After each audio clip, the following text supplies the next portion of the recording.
దయచేయు ప్రేమమయ నా ఊహల కంటెను అధికముగా దయచేయు ప్రేమమయ కృతజ్ఞతతో స్తుతి పాడేదా నా యేసునాథా నాకై నీవు చేసిన మేలకై కోటి కోటి కృతజ్ఞతలు నిజ రక్షకుడు యేసుక్రీస్తుని విశ్వసించెదను నిత్యము నిజ రక్షకుడు యేసుక్రీస్తుని విశ్వసించెదను నిత్యము నీ పాద సేవలో బ్రతుకుటకై నీ వరము ప్రసాదించుము నీ పాద సేవలో బ్రతుకుటకై వరములతో అభిషేకించు కృతజ్ఞతతో స్తుతి పాడేదా నా యేసునాథా నాకై నీవు చేసిన మేలకై కోటి కోటి కృతజ్ఞతలు కృతజ్ఞతతో స్తుతి పాడేదా నా యేసునాథా నాకై నీవు చేసిన మేలకై కోటి కోటి కృతజ్ఞతలు కోటి కోటి కృతజ్ఞతలు కోటి కోటి కృతజ్ఞతలు.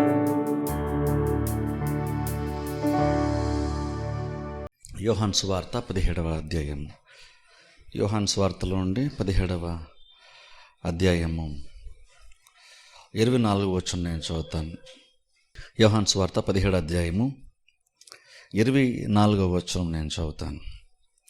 తండ్రి నేనెక్కడ ఉందునో అక్కడ నీవు నాకు అనుగ్రహించిన వారును నాతో కూడా ఉండవలననియు నీవు నాకు అనుగ్రహించిన నా మహిమను వారు చూడవలనియు కోరుచున్నాను. జగత్ పునాది వేయబడక మునుపే నీవు నన్ను ప్రేమించితివి. గత 2-3 వారముల నుంచి మనము ఈ వచనంలో ఉన్నటువంటి వాక్య భాగంను అనగా అక్కడ నాకు అనుగ్రహించిన మహిమను వారు చూడాలన్నటువంటి మాటను గురించి యేసుక్రీస్తు అక్కడ 24వ వచనంలో మాట్లాడడం మనం చూస్తున్నాం. ఇప్పుడు చూడండి, అక్కడ మనం గమనించినట్లయితే యేసుక్రీస్తు యొక్క మహిమ మనము చూడడం అనేటువంటిది ఒక ఆత్మ సంబంధమైన ఒక అనుభవముగా దేవుడు దాన్ని విశ్వాసులు ఏంటంటే మనకి అనుగ్రహించడానికి ఇష్టపడేటువంటి దేవుడిగా మనం చూస్తున్నాం. ఆ పైన కొంచెం మనం చదివితే అక్కడ చదివినటువంటి వచనంలో అక్కడ తండ్రి యేసుక్రీస్తు ఎంతగా ప్రేమించాడో మనం అక్కడ చూస్తున్నాం. తండ్రి యేసుక్రీస్తు ఎంతగా ప్రేమించి జగత్తు పునాది వేయబడక మునిపే క్రీస్తుని ప్రేమించి అలాగున్నే మనలను కూడా క్రీస్తుని బట్టి ప్రేమించి దానిని బట్టి యేసుక్రీస్తుతో పాటుగా మనలను కూడా కూర్చోండబెట్టాలన్నటువంటిది, ఆయన ఉన్న చోటుకి మనల్ని కూడా తీసుకుని వెళ్ళాలన్నటువంటిది ఆ తర్వాత వచ్చంలో యేసుక్రీస్తు ప్రార్థన చేయడం బైబిల్ మనం చూస్తున్నాం. ఇప్పుడు చిన్న ప్రాముఖ్యం, దేవుడు ఎందుకు తన మహిమను కనపరచడానికి కష్టపడుతున్నాడంటే దేవుడు యాక్చువల్గా మనల్ని ప్రేమిస్తున్నాడు కాబట్టి తన మహిమను మనకు కనపరచడానికి దేవుడు ఇష్టపడుతున్నాడు. ఇప్పుడు అందుకని చూడండి, యేసుక్రీస్తు యొక్క మహిమ లేదా దేవుని యొక్క మహిమను చూడడం అందుకనే ప్రాముఖ్యం. ఇప్పుడు కొన్ని సందర్భాల్లో ఒకవేళ నేను మార్చి క్రీస్తు యొక్క మహిమని లేదా దేవుని యొక్క మహిమ అన్నా సరే బేసిక్గా రెండు ఒకటే. కొన్నిసార్లు ఏంటంటే కొన్ని పరిచయం అర్థం చేసుకోవడానికి, దేవుని యొక్క కార్యాలు అర్థం చేసుకోవడానికి కొన్నిసార్లు ఏంటంటే తండ్రి అంటాం, లేదా కుమారుడు అంటాం, లేదా పరిశుద్ధాత్మ అంటాం. కానీ మనం ఎప్పుడు గుర్తుపెట్టుకోవాలి, అలాగని ముగ్గురు వేరువేరుగా ఎప్పుడు కూడా మనం చూడకూడదు. బైబిల్లో ఇన్ఫాక్ట్ ఎందుకంటే ఈ మహిమను చూసే విషయానికి వచ్చేసరికి దేవుని యొక్క మహిమను చూడమంటే కూడా దాదాపుగా క్రీస్తు యొక్క మహిమతో సమానం. ఎందుకంటే యాక్చువల్గా హెబ్రీ పత్రికలో కూడా అక్కడ పౌలు మాట్లాడితే ఏమంటాడంటే దేవుని యొక్క మహిమ తేజస్సు ఎవరంటే క్రీస్తు అని బైబిల్ అక్కడ పౌలు మాట్లాడతాడు. యేసుక్రీస్తు ఎవరు అంటే దేవుని యొక్క మహిమ తేజస్సు రూపంలో క్రీస్తున్నాడని. అంటే అర్థం ఏంటంటే దేవుని యొక్క మహిమని మనం అంటున్నప్పుడు బేసిక్గా అక్కడ కూడా ఏంటంటే క్రీస్తు యొక్క తేజస్సు గురించి కూడా మనం మాట్లాడుతున్నాం. అంటే క్రీస్తు యొక్క తేజస్సు అన్నామంటే అది కూడా దేవుని యొక్క మహిమ గురించి మనం మాట్లాడుతున్నాం. కాబట్టి ఒకవేళ ప్రసంగం అప్పుడప్పుడు నేను మార్చి దేవుని యొక్క మహిమ అన్న క్రీస్తు యొక్క మహిమ రెండు వేరువేరు అని కాదు. బేసిక్ మహిమను చూడడానికి మాట్లాడుతాం. మనం ఏంటంటే దేవుని యొక్క మహిమ గురించే మనం మాట్లాడుతున్నాం. కాబట్టి ఇక్కడ ఏంటంటే క్రీస్తు కూడా ప్రార్థన చేస్తూ ఆ తర్వాత వచ్చిన మనం చూస్తే 24 వచనం చూస్తే అక్కడ తన మహిమను మనం చూడాలని అక్కడ క్రీస్తు ప్రార్థన చేయడం మనం చూస్తున్నాం. అంటే బేసిక్ ఏంటంటే ఎందుకు మనము ఈ లోకంలో కూడా మహిమను చూడాలంటే అల్టిమేట్గా పరలోకంలో మనం ఏం చేస్తామంటే చివరిగా మనం చేసేటువంటి ఏకైక కార్యము లేదా అతి ప్రాముఖ్యమైనటువంటి కార్యం ఏంటంటే క్రీస్తు యొక్క మహిమను మనం చూస్తూనే పరలోకంలో మనం గడుపుతూ ఉంటాం. నిత్యత్వములో మనం ఏం చేస్తుంటామంటే దేవుని యొక్క మహిమను చూస్తూనే గడుపుతూ ఉంటాం. ఇప్పుడు అదేంటంటే అది యాక్చువల్గా బోరింగ్ కొట్టేటువంటి కార్యం కాదు, మనకి విడుదల కలిగేటువంటి కార్యం కాదు. ఎందుకంటే మనం యాక్చువల్గా మనం మాట్లాడుతున్న దేవుని యొక్క మహిమ గురించి మనం మాట్లాడుతున్నాం. దేవుని యొక్క మహిమ అనేటువంటి దానిలోనే బేసిక్ ఉన్నటువంటి ఒక కార్యం ఏంటంటే అది మనం చూస్తూ ఉన్నప్పుడు యాక్చువల్గా నీకు వేరే ఆలోచన యాక్చువల్గా రాదు, నువ్వు వేరే వైపు కూడా నీ దృష్టి మళ్ళదు. అది దేవుని యొక్క మహిమ. అంటే ఒక రకంగా చెప్పాలంటే దేవుడు తన మహిమను కనపరిచేటప్పుడు ఆటోమేటిక్గా ఏం జరుగుతుందంటే ఎవరికైతే దేవుడు తన మహిమను కనపరుస్తున్నాడో ఆ వ్యక్తి దేవుని మీద తప్ప ఇంకా వేరే దేని మీద కూడా మైండ్ పెట్టలేడు. అది ఆటోమేటిక్గా జరిగిపోద్ది. ఇప్పుడు చూడండి, అక్కడ దేవుడు తన మహిమను కనపరిచేటప్పుడు యాక్చువల్గా నువ్వు ఆ టైంకి అలా చూస్తూ ఉండాలి, మహిమను అటు ఇటు చూడకూడదు అని కాదు. మహిమ అంటే ఎంత గొప్పదంటే అందులో ఎంత ప్రభావం ఉంటుందంటే మన యాక్చువల్గా దేవుడు ఆ టైం వచ్చి తన మహిమను కనపరిచేటప్పుడు ఆటోమేటిక్గా మనము దేని వైపు మాత్రమే మనం చూస్తూ ఉంటాం. ఎందుకంటే అక్కడ యాక్చువల్గా ఇంకా మహిమ అంటుంది ఎంత అట్రాక్టివ్గా ఉంటుందంటే అది ఎంత గొప్పగా అనుభవం ఉంటుందంటే నువ్వు ఆ టైంలో మహిమను చూస్తున్నప్పుడు ఇంక వేరే నీ చుట్టూ ఉన్నటువంటి అతి గొప్ప కార్యాలు లాంటివి కూడా దేవుని మహిమ ముందు చాలా అల్పముగా కనబడతాయి. అందుకని దేవుడు తన మహిమను కనపరిచేటప్పుడు నీకు యాక్చువల్ వేరే దేని మీదకి నీ మైండ్ వెళ్ళదు. అది దేవుని యొక్క మహిమ. అది పరలోకంలో జరుగుతుంది. అది పరలోకంలో ఒక టైం వచ్చినప్పుడు నిత్యము కూడా మనం దేవుని మహిమనే చూస్తూ ఉంటాం. అయితే క్రీస్తు ప్రార్థన చేసినప్పుడు 24 వచనంలో అక్కడ మనం చదివితే అక్కడ క్రీస్తు ఏమన్నారంటే నా మహిమను వారు చూడాలని క్రీస్తు అక్కడ ప్రార్థన చేస్తున్నారు 24 వచనంలో. ఇప్పుడు చూడండి, అక్కడ అర్థం ఏంటంటే ఈ భూమి మీద కూడా మనం యాక్చువల్గా దేవుని యొక్క మహిమను దేవుడు కనపరచడానికి ఇష్టపడుతున్నాడు. అదే నేను లాస్ట్ వీక్ చెప్పాను చూసారా, గత గురువారం చెప్పాను చూసారా, యేసుక్రీస్తు అక్కడ ద్రాక్షరసం అయిపోయినప్పుడు కానా విందులో ద్రాక్ష అయిపోయినప్పుడు ఆ అద్భుతాన్ని చేసి తన మహిమను కనపరిచిన బైబిల్ మనం చూస్తున్నాం. అంటే అర్థం ఏంటంటే అక్కడ కేవలం అద్భుతం చేయడం మాత్రమే దేవుని యొక్క ఉద్దేశం కాదు. అద్భుతమైనటువంటిది మనుషుల యొక్క భౌతికమైన ఏదో ఒక అవస్థ తీరుస్తుంది. అది వారికి ఉన్నటువంటి లోటుని, వారికి ఉన్నటువంటి ప్రాబ్లమ్ని సాల్వ్ చేస్తుంది. కానీ అది అక్కడితో అయిపోయిన కార్యం. దేవుని కార్యం అనేటువంటిది ప్రాబ్లం సాల్వ్ అయిపోయింది అంతవరకు ఉంది, దేవుని కార్యం అని కాదు. దేవుని కార్యం ఎంత లోతైనటువంటిది, ఎంత బలంగా దేవుడు జరిగిస్తున్నాడు అంటే ఆ ఒక ప్రాబ్లమ్ని సాల్వ్ చేయటం ద్వారా దేవుడు యాక్చువల్ తన మహిమను కనపరుస్తున్నాడు. అంటే అర్థం ఏంటంటే మనం ప్రాబ్లం సొల్యూషన్ మాత్రమే చూసి అమ్మయ్య ప్రాబ్లం సాల్వ్ అయిపోయిందిలే అని అనుకున్నామంటే యాక్చువల్గా దేవుడు ఎంత కార్యమైతే చేశాడో అదంతా నువ్వు ఇంకా అర్థం చేసుకోలేదని అర్థం. అంటే అర్థం ఏంటంటే కొన్నిసార్లు దేవుడు కార్యం జరిగించి మన జీవితాల్లో కావచ్చు, మన కుటుంబాల్లో కావచ్చు, దేవుడు కార్యం జరిగించిన తర్వాత ఒక అద్భుతము ఒక సహాయం ఏదైనా దేవుడు చేసిన తర్వాత ఒకవేళ మనం కనుక దేవుడు సహాయం చేశాడు దేవుని స్తోత్రం అని అక్కడితో ఒకవేళ మనం ఆగిపోయామనుకోండి, దాని అర్థం ఏంటంటే దేవుని యొక్క కార్యాన్ని ఇంకా సంపూర్ణంగా నువ్వు అర్థం చేసుకోలేదని అర్థం. ఎందుకంటే దేవుడు జస్ట్ కార్యములు చేయడం కొరకు మాత్రమే కార్యం చేయడు, తన మహిమను కనపరిచిన దేవుడు కార్యాలని జరిగిస్తాడు. అంటే అర్థం ఏంటంటే ఈ లోకంలో మనము బ్రతుకుతున్నప్పుడు బేసిక్గా మన యొక్క ప్రాముఖ్యమైనటువంటి ఒక గురి ఏమవ్వాలంటే దేని ద్వారా దేవుడు తన మహిమను మనకి బయలుపరుస్తాడో కనపరుస్తాడు అటువంటిది ఆలోచించి అది దేవుడు బయలుపరుస్తున్నప్పుడు దాన్ని గ్రహించగలిగే స్థితిలో యాక్చువల్గా మనం ఉండాలి. దేవుడు దాన్ని బయలుపరుచుకుంటున్నప్పుడు మనం దాన్ని చూడగలిగే స్థితి, దాన్ని గ్రహించగలిగే స్థితి ఉండాలి. అంటే ఒక రకంగా చెప్పాలంటే దేని ద్వారా దేవుడు తన మహిమ కనపరుస్తాడు బేసిక్గా నీకు ముందు తెలియదు కాబట్టి నువ్వు ప్రతి దాంట్లో కూడా దేవుని యొక్క మహిమను వెతికే ప్రయత్నం మనం చేయాలి. దేవుని మహిమని లోకల్ ఎలా చూస్తాము, ఈ భూమి మీద కార్యాల ద్వారా ఎలా చూస్తామంటే నువ్వు ప్రతి దాంట్లో కూడా దేవుని యొక్క మహిమను వెతుకుతూ ఉంటే అప్పుడు దేవుడు బయలుపరుచుకున్నప్పుడు ఆ మహిమను నువ్వు చూడగలుగుతావు. అంటే బేసిక్ ఒక రకంగా అర్థం ఏంటంటే మన ఆలోచన విధానమే బేసిక్గా మారాలి. ఈ లోకంలో బ్రతుకుతున్నప్పుడు ఏంటంటే ఎంతసేపు మనం ఏంటంటే భౌతికమైన వాటి మీద ఎక్కువ మైండ్ పెడుతుంటాం. మనం కూడా అంటే ప్రాబ్లమ్స్ని సాల్వ్ చేసుకోవడం ఇలాగనే ఆలోచన చేస్తాం. కానీ ఏ కార్యముల ద్వారా దేవుడు తన మహిమను ఒకవేళ కనపరుస్తున్నాడో అలా ఆయన ఒకవేళ కనుక ఒక అద్భుతం ద్వారా ఏదో ఒక కార్యం ద్వారా తన మహిమను దేవుడు కనపరిస్తే అది నేను చూడాలన్న ఆలోచన బేసిక్గా మనకు ఉండట్లేదు. ఎందుకంటే మనం దేవుని యొక్క మహిమను వెతకట్లేదు, మనం ప్రాబ్లంకి సొల్యూషన్ వెతుకుతున్నాం. కానీ దేవుని యొక్క మహిమ కొరకు మనం ఆలోచన చేయట్లేదు. వెంటనే ప్రాబ్లం ఉన్నప్పుడు నువ్వు సొల్యూషన్ వెతుకు మంచిదని కాదనట్లేదు, కానీ సొల్యూషన్ కొరకు మాత్రమే నువ్వు వెతికేవంటే అర్థం ఏంటంటే నువ్వు చాలా అల్పమైన రీతిలో మాత్రమే నువ్వు ఆలోచన చేస్తున్నావు. ప్రాబ్లమ్ సాల్వ్ అయినంత సంతోషమే, దాన్ని కాదనట్లేదు. కానీ నువ్వు అంతవరకు అర్థం చేసుకుంటే దాని అర్థం ఏంటి, ఒక గొప్ప ఎక్స్పీరియన్స్ నువ్వు మిస్ అయ్యావని అర్థం. అద్భుతం కంటే ఇంకా బెటర్గా దేవుడు ఏదో బహుశా మనకు చూపించే ప్రయత్నం చేస్తున్నాడేమో, దాన్ని మనం మిస్ అవుతున్నాం. అంటే అందుకేముంటానంటే మనం ఏంటంటే మనం ఒక అలవాటు చేసుకోవాలి. ఏంటి అలవాటు చేసుకోవాలి, ఏం అలవాటు చేసుకోవడం, ఏం ఆలోచించడం అలవాటు చేసుకోవాలంటే దేని ద్వారా దేవుడు తన మహిమను మనకు కనపరుస్తాడో మనకు ముందుగా మనకు తెలియదు కాబట్టి ఒకవేళ దేవుడు కనపరిచినప్పుడు దాన్ని చూడగలిగేటువంటి స్థితిలో మనము ఉండాలి. అలా చూడాలి అంటే నీకు దాన్ని వెతికేటువంటి రీతిలో నీ మైండ్ ఎప్పుడు కూడా ట్యూన్ అయి ఉండాలి. అప్పుడు మాత్రమే దేవుని యొక్క మహిమ దేవుడు కనపరిస్తాడో మనం చూస్తాం. ఇప్పుడు అందుకంటాం చూడండి, మనం ఏంటంటే మన చుట్టూ చాలా కార్యాలు జరుగుతుంటాయి, అవన్నీ కూడా దేవుని యొక్క మహిమను వివరించేటువంటి కార్యాలు. ఈవెన్ బైబిల్ చెప్తున్న మాట అంటే సృష్టి కూడా దేవుని యొక్క మహిమను వివరిస్తుందని బైబిల్ చెప్తుంది. అంటే సృష్టిని కూడా కనుక మనం సరిగ్గా చూడగలిగితే సృష్టిలో కూడా దేవుడు తన మహిమను మనకి బయలుపరుస్తున్నాడు. మనం సృష్టిని అదొక అందమైనటువంటి ఒక దృశ్యంగా మాత్రమే చూస్తున్నాం, కానీ అందులో కూడా దేవుడు తన మహిమను కనపరుస్తాడు. అనే సృష్టిలో మనం దేవుని యొక్క మహిమను వెతకట్లేదు. ఇప్పుడు ఎప్పుడైతే సృష్టిలో దేవుని యొక్క మహిమను కాకుండా అది ఎంత బాగుందన్నటువంటిది నువ్వు అంతవరకు చూసి నువ్వు ఆగిపోతున్నావో అర్థం ఏంటంటే నువ్వు ఇంకో గొప్ప కార్యం నువ్వు మిస్ అయ్యావు. నువ్వు సృష్టిని చూసే తప్ప సృష్టిలో సృష్టికర్త యొక్క మహిమను నువ్వు చూడలేకపోయావు. అంటే అర్థం ఏంటంటే నీ కళ్ళ ముందు గొప్ప కార్యం జరుగుతూ ఉంది, అది దేవుడు నీకు చూపించే ప్రయత్నం కూడా చేస్తున్నాడు, కానీ నువ్వు దాన్ని మిస్ అవుతున్నావు. అంటే దేవుడు ఒక మంచి ఎక్స్పీరియన్స్ మనకి ఇద్దాం ఇష్టపడుతున్నాడు, కానీ మనం మిస్ అవుతున్నాం. అందుకే ఏమంటే తెలుసు, ప్రతి దాంట్లో దేవుని చూడడం మనం నేర్చుకోవాలి. ఇది మనకు చాలా ఇంపార్టెంట్.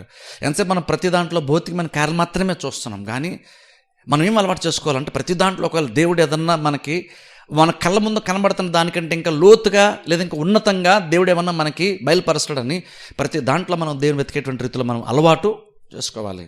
ఎందుకంటే బైబిల్ మనం చూసినప్పుడు యాక్చువల్గా క్రీస్తు అలాగే యాక్చువల్గా బ్రతకడం బైబిల్ మనం చూస్తాం. క్రీస్తు యాక్చువల్గా చూడండి, ఒకసారి చాలాసార్లు చూసామని ఒకసారి చూద్దాం. మత్తయి సువార్తకి వెళ్దాం. ఒకసారి మత్తయి సువార్త 5వ అధ్యాయంలోకి వెళ్దాం.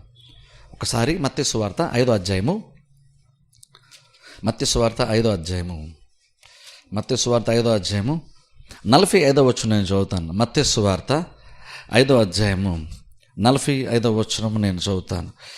ఆయన చెడ్డవారి మీదను మంచివారి మీదను తన సూర్యుని ఉదయింపజేసి నీతిమంతుల మీదను అనీతిమంతుల మీదను వర్షము కురిపించుచున్నాడు.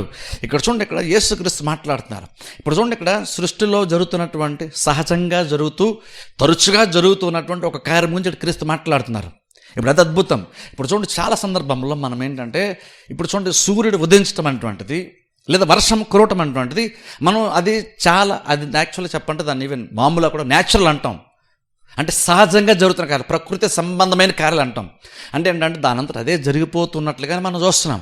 అవన్నీ న్యాచురల్లే కదండి అని మనం అంటున్నాం. కానీ యాక్చువల్గా చూడండి, క్రీస్తు దేవుడు తాను సృష్టించినటువంటి ఒక సృష్టిలో ఒక సాధారణంగా జరుగుతూ ఒక మనిషి కూడా గుర్తించినటువంటి ఒక కార్యాన్ని అంత గొప్ప క్రీస్తు, ఎలాంటి అద్భుతమైన చేయగలిగేటువంటి క్రీస్తు, సముద్రాన్ని సైతము కంట్రోల్లో పెట్టగలిగేటువంటి క్రీస్తు ఒక మనిషి సాధారణము అని ఎంచుతూ ఉన్నటువంటి ఒక కార్యంలో ఆయన ఏమంటున్నారంటే దేవుడు ఏం చేస్తాడంటే తన సూర్యుని ఉదయింపజేస్తున్నాడు అని చెప్తున్నారు. ఇప్పుడు చూడండి, అది ఇంపార్టెంట్. మనం సూర్యుడు కామన్ మనం ఏముందిలే అనుకుంటున్నాం.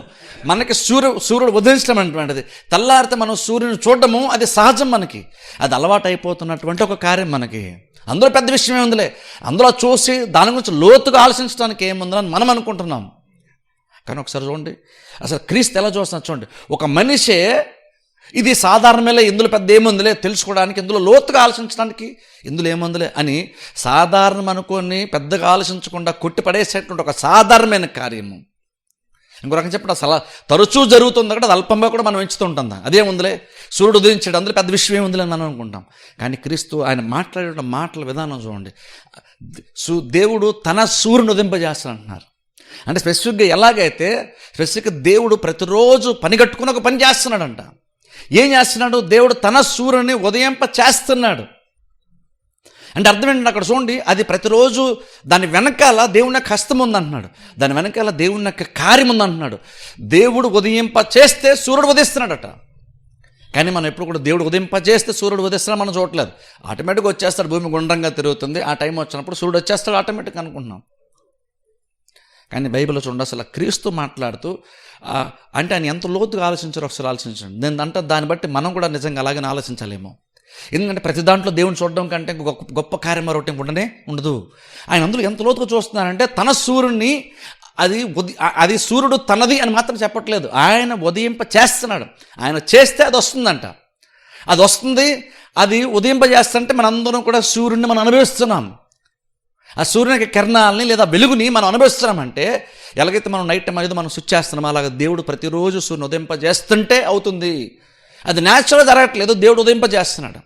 పోనీ అక్కడ వర్షమైన సూర్యుడైనా సరే, పోనీ అక్కడ తాగని ఇంకేమన్నా తెలుసా, అది మళ్ళీ చెడ్డవారి మీదను మంచివారి మీదను నీతిమంతుల మీద అనీతిమంతుల మీదను అని చూపిస్తున్నాడు. సో ఇంకా ఇంకా ఫస్ట్ ఆఫ్ ఆల్ అది తనదని మాత్రమే చెప్పడం కాదు, అది ఆయన తనది అని మాత్రం అని చెప్తూ ఆయన చేస్తున్నాడు అని చెప్తూ అది మాత్రమే మళ్ళీ ఇంకెంత లోతుగా ఆలోచించారంటే అది కేవలం అది న్యాచురల్ కాదు, అది చెడ్డవారి మీద కూడా దేవుడు ఉదయింపజేస్తున్నాడు. చూసారా? అంటే అర్థం ఏంటంటే దేవుడు ఎంతగా యేసుక్రీస్తు ఎంత లోతుగా ఆలోచించారు ఒకసారి ఆలోచించండి. సూర్యుడు తెస్తున్నాడు, మనం ఏమనుకుంటామంటే ఓకే సూర్యుడు దేవునిది, ఓకే ఆయన ఉదయింపజేస్తున్నాడు, ఓకే అనుకుంటాం. కానీ ఇంకా లోతుగా ఆలోచిస్తే క్రీస్తు తెలుస్తుంది దేవుడు నిజంగా ఎంత మంచోడు అంటే అందులో దాని వెనకాల దేవుని యొక్క హస్తం ఎంత బలంగా ఉందంటే అది కేవలం ఆయన మంచి వాళ్ళ మీద నీతిమంతుల మీద మాత్రమే ఉదయింప చేయొచ్చు కావాలనుకుంటే. కానీ నిజంగా దాని వెనకాల దేవుని యొక్క కార్యం ఉందంటే, ఎంత ప్రేమ ఉందంటే చెడ్డల మీద కూడా సూర్యుడు వస్తున్నాడు కదా, చెడ్డల మీద కూడా వర్షం కురిపిస్తున్నాడు కదా దేవుడు. చూడండి ఎంత లోతుగా ఆలోచించారు ఒకసారి ఆలోచించండి.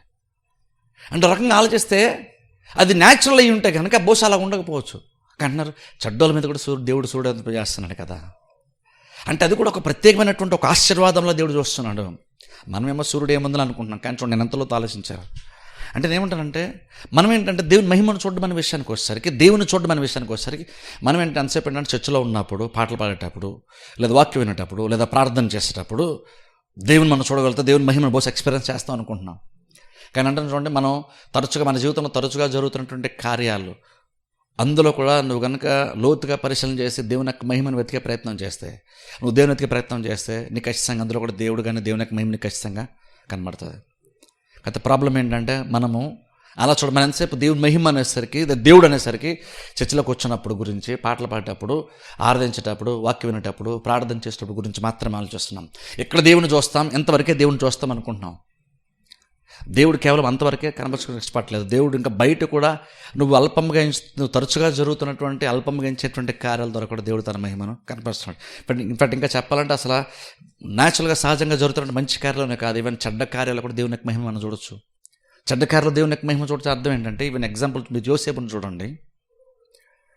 యోసేపుకి యాక్చువల్గా ఓల్డ్ టెస్టిమెంట్లోనే యోసేపుకి ఆలోచన ఉంది. ఈనాడు మీరైతే నాకు కీడు చేయాలని చూశారు, కానీ దేవుడైతే అంతా మన మేలు కొరకు దేవుడు దీన్ని చేశాడు. అందుకే రోమపత్రికలో కూడా పౌలు మాట్లాడుతూ సమస్తం సమకూడి మేలుకరంగా జరుగుతాయి అంటున్నాడు. మంచి అంతా చివరికి మంచి జరుగుతుందని చెప్పలేదు. అంతా మన జీవితంలో ఎలాంటి ఎక్స్పీరియన్స్ నువ్వు ఫేస్ చేస్తున్నా సరే, అది మంచి కావచ్చు, చెడు కావచ్చు, సంతోషం కావచ్చు, బాధ కావచ్చు, అది ఇంకా ఏదైనా సరే కావచ్చు, ప్రతిదీ కూడా అల్టిమేట్గా అది మేలుకరంగా దేవుడు జరిగిస్తాడని పౌలు చెప్తున్నాడు. నేనంటాను యోసేపుకి ఆ రకమైనటువంటి మైండ్ సెట్ ఉంది కాబట్టే అన్ని ప్రాబ్లమ్స్ కూడా చివరి వరకు అంత పాజిటివ్గా వెళ్ళగలిగాడు. అలా నిరుత్సాహ పరిస్థితుల్లో కూడా అన్యాయంగా నిందించబడినప్పటికీ, అన్యాయంగా జైలుకి వెళ్ళినప్పటికీ, సహాయం పొందుకున్నటువంటి వాళ్ళు తిరిగి సహాయం చేసే విషయంలో మర్చిపోయినప్పుడు కూడా ఇంక ఎవరి మీద కోపం లేకుండా, ఎవరి మీద ద్వేషం లేకుండా, ఎవరి గురించి ఒక్క మాట కూడా సొనుక్కుంటూ మాట్లాడకుండా అన్ని అనుకూలంగా ఉన్నప్పుడు ఒక మనిషి ఎలాగైతే విశ్వాసంగా ఉంటాడో అంత విశ్వాసంగా జైల్లో ఉంటూ జైల్లో తన ద్వారా హెల్ప్ పొందుకున్నటువంటి వాళ్ళు మర్చిపోయినా సరే ఇంకను అలాగనే కొనసాగాడు, అంతే ఓర్పుతో అంతే విశ్వాసంతో కొనసాగాడు. అది ఎలా సాగుతాము అలాగన అంటే తర్వాత మీరు చూడండి, అప్పుడు మనకు అర్థం కాకపోవచ్చు, కానీ తర్వాత వాళ్ళ అనిల్ వచ్చినప్పుడు చెప్తున్నాడు, మీరైతే నాకు కీడు చేయాలని చూస్తారు కానీ దేవుడైతే ఈ దినము కొరకు దేవుడు బహుశా నన్ను ఇక్కడికి పంపించడేమో. ఎంత పాజిటివ్ యాటిట్యూడ్ చూడండి.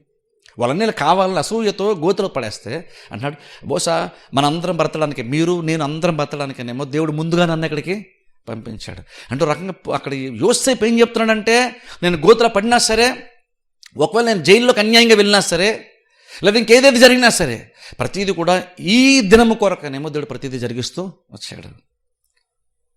అంటే అంత జరిగిన తర్వాత యోసేపు ప్రతి కార్యంలో కూడా దేవుని యొక్క హస్తాన్ని చూస్తున్నాడు.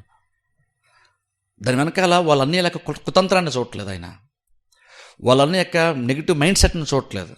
ఏం చేస్తారంట వాటన్నిటిలో కూడా అసలు అన్నీళ్ళు కూసెత్తకుండా దేవుని గురించి మాట్లాడతాడు. ఇదంతా మనం యాక్చువల్గా అయితే మనుషులంగా అయితే ఒకవేళ విశ్వాసం ఉన్నా సరే మనం నార్మల్గా ఏమంటాం తెలుసా, ఒకవేళ విశ్వాసం అయి ఉన్నా సరే నార్మల్గా సహజంగా అంటూ కూడా అది కూడా ఒక మంచి ఆత్మీయత అనుకుంటాం తెలుసా, మీరైతే నాకు అన్యాయం చేశారు కాబట్టి దేవుడు నాకు అన్యాయమే చేయలేదంటాం మనమైతే. బహుశా అది కూడా కొంతవరకు కరెక్ట్గా అనిపిస్తుంది. మీరు నాకు అన్యాయం చేశారు కానీ దేవుడు, మీరు నన్ను వదిలేశారు కానీ దేవుడు నన్ను వదలలేదు చూసారా అనలేదు ఆయన. అలా కూడా అనొచ్చు, అలాగన్నా సరే ఒక రకంగా అది కూడా ఒక ఆత్మీయతలాగా ఉంటుంది.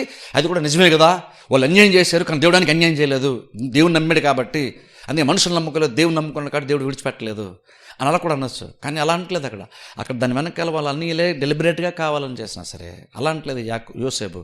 నిజమంటే దేవుడే ఇదంతా కూడా చేశాడు. అలాగనే దేవుడే కావాలని గోతులో పడేశాడని కూడా యోసేపుకి అర్థం కాదు. అంటే ఇదంతా జరుగుతూ వచ్చింది కానీ దాని వెనకాల దేవుడు కూడా ఉండి, మీరేదో కొన్ని కుతంత్రాలు పన్నారు కానీ నన్ను మంచిది పెట్టడానికి మీ కుతంత్రాల వెనకాల దేవుని యొక్క మంచి ఉద్దేశాలు కూడా దేవుడికి ఉన్నాయి. మీ కుతంత్రాల వెనకాల దేవుడు తన మంచి ఉద్దేశాలు నెరవేర్చుకుంటూ వచ్చాడు. అది మీకు తెలియలేదు కానీ దేవుడు నెరవేర్చుకుంటూ వచ్చాడు. అది ఇప్పుడు మనం ఏంటంటే యోసేపు అలా చూశాడని తన మాట బట్టి అంటున్నాం, కానీ అలా అనడానికి యోసేపు దగ్గర బైబిల్ వచనం లేదు, కానీ ఆయనకి దేవుడి గురించి బాగా తెలుసు. అందుకని ఆ మాట చెప్పాడు. ఇప్పుడు మనం ఆ మాట చెప్తున్నాం కానీ ఆ కంక్లూజన్కి ఎలా వచ్చాడు యోసేపు ఒకసారి ఆలోచించండి. ఎలా వచ్చాడంటే ఆయన ప్రతి దాంట్లో దేవుని చూస్తేనే కదా వస్తాడు. అలాగా లేదుకుంటే యాక్చువల్గా ఆ పాయింట్ ఆఫ్ టైంలో అలా మాట్లాడే ఛాన్సే లేదు. చాలా సంవత్సరాల తర్వాత వాళ్ళు అన్యాయం కలిసినప్పుడు అదంతా గుర్తురావాలి. వాళ్ళు మొహాలు చూడగానే వాళ్ళు ఎంత అన్యాయం చేస్తారో గుర్తురావాలి యాక్చువల్గా యోసేపుకి. కానీ యోసేపుకి అది యాక్చువల్గా గుర్తురాలేదు. అదంతా గుర్తు రాకుండా వాళ్ళ మొహాలు దాటి దాని వెనకాల దేవుని యొక్క మహిమను చూస్తున్నాడు, దేవుని చూడగలుగుతున్నాడు యోసేపు. అంటే యోసేపు యొక్క మైండ్ సెట్ కూడా ఎలాంటిదంటే ప్రతిదాని వెనకాల దేవుని యొక్క ఉద్దేశాలు, ప్రతిదాని వెనకాల దేవుని చూడడం అలవాటు చేసుకున్నాడు యోసేపు. అంటే అక్కడ అర్థం ఏంటంటే చెడులో కూడా ఆయన మంచిని చూడగలిగాడు, అందుకే చివరికి మంచి జరిగింది. అందులో కూడా తనకి కీడు జరిగినటువంటి సందర్భాల్లో కూడా దేవుణ్ణి చూడడం నేర్చుకున్నాడు. అంటే అది అలవాటు చేసుకున్నవాడు మాత్రమే నెగిటివ్ సిచ్యువేషన్స్లో కూడా దేవుని చూడడం అలవాటు చేసుకున్నటువంటి మనిషి మాత్రమే, అలాంటి మైండ్ సెట్ ఉన్న విశ్వాసాలు మాత్రమే ప్రతి దాంట్లో దేవుని చూస్తారు. కాబట్టి ఓర్పుతో ఎదురు చూస్తూ ఉంటారు. ఒక టైం నిజంగానే మహిమకరమైన స్థితిలో దేవుడు వాళ్ళని పెడతాడు. యోసేపు యాక్చువల్గా ఎలాగా అలాగే బైబిల్ మీరు చూస్తే స్వార్థలు కూడా ఒకసారి యేసుక్రీస్తును శిష్యులు ఆడతారు చూస్తారు. పుట్టుకతోనే ఒక వ్యక్తి గుడ్డివాడు ఉంటే ఎందుకు గుడ్డివాడిగా పుట్టాడు ప్రభా, వీడు పాపం చేస్తాడు, వీడు తల్లిదండ్రులు పాపం చేస్తారా, వీడు పుట్టుకతోనే ఎలా గుడ్డివాడిగా పుట్టాడు అన్నాడు. క్రీస్తు అనేది తెలుసా, వీళ్ళు పాపం చేయలేదు వాళ్ళు పాపం చేయలేదు ఎందుకు అలా అంటారా పిల్లల్ని అనలేదు క్రీస్తు. అక్కడ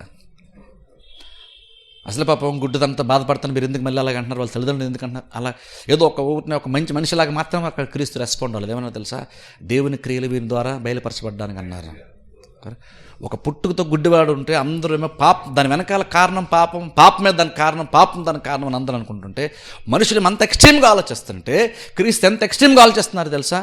రెండికి ఎంత విరుద్ధం తెలుసా. లోకమందరేమో పాపం వల్ల దాని రిజల్ట్ వచ్చింది ఇడికి అంటున్నారు అందరూ. కానీ క్రీస్తు లేదు దేవుని యొక్క క్రియలు వీడి ద్వారా ఏదైతే పాపము అందుకని శిక్ష అందుకని వీడికి ఎలా జరిగిందని అందరూ నిందిస్తుంటే క్రీస్తు అందరూ నిందించి ఇది తీర్పులో ఒక భాగము, తీర్పు మనకు కనబడుతుంది అనుకున్న సందర్భాల్లో క్రీస్తు అంటున్నారు దీని ద్వారా దేవుని యొక్క క్రియలు బయలుపరచబడ్డానికి ఇది ఎలా జరిగిందన్నారు.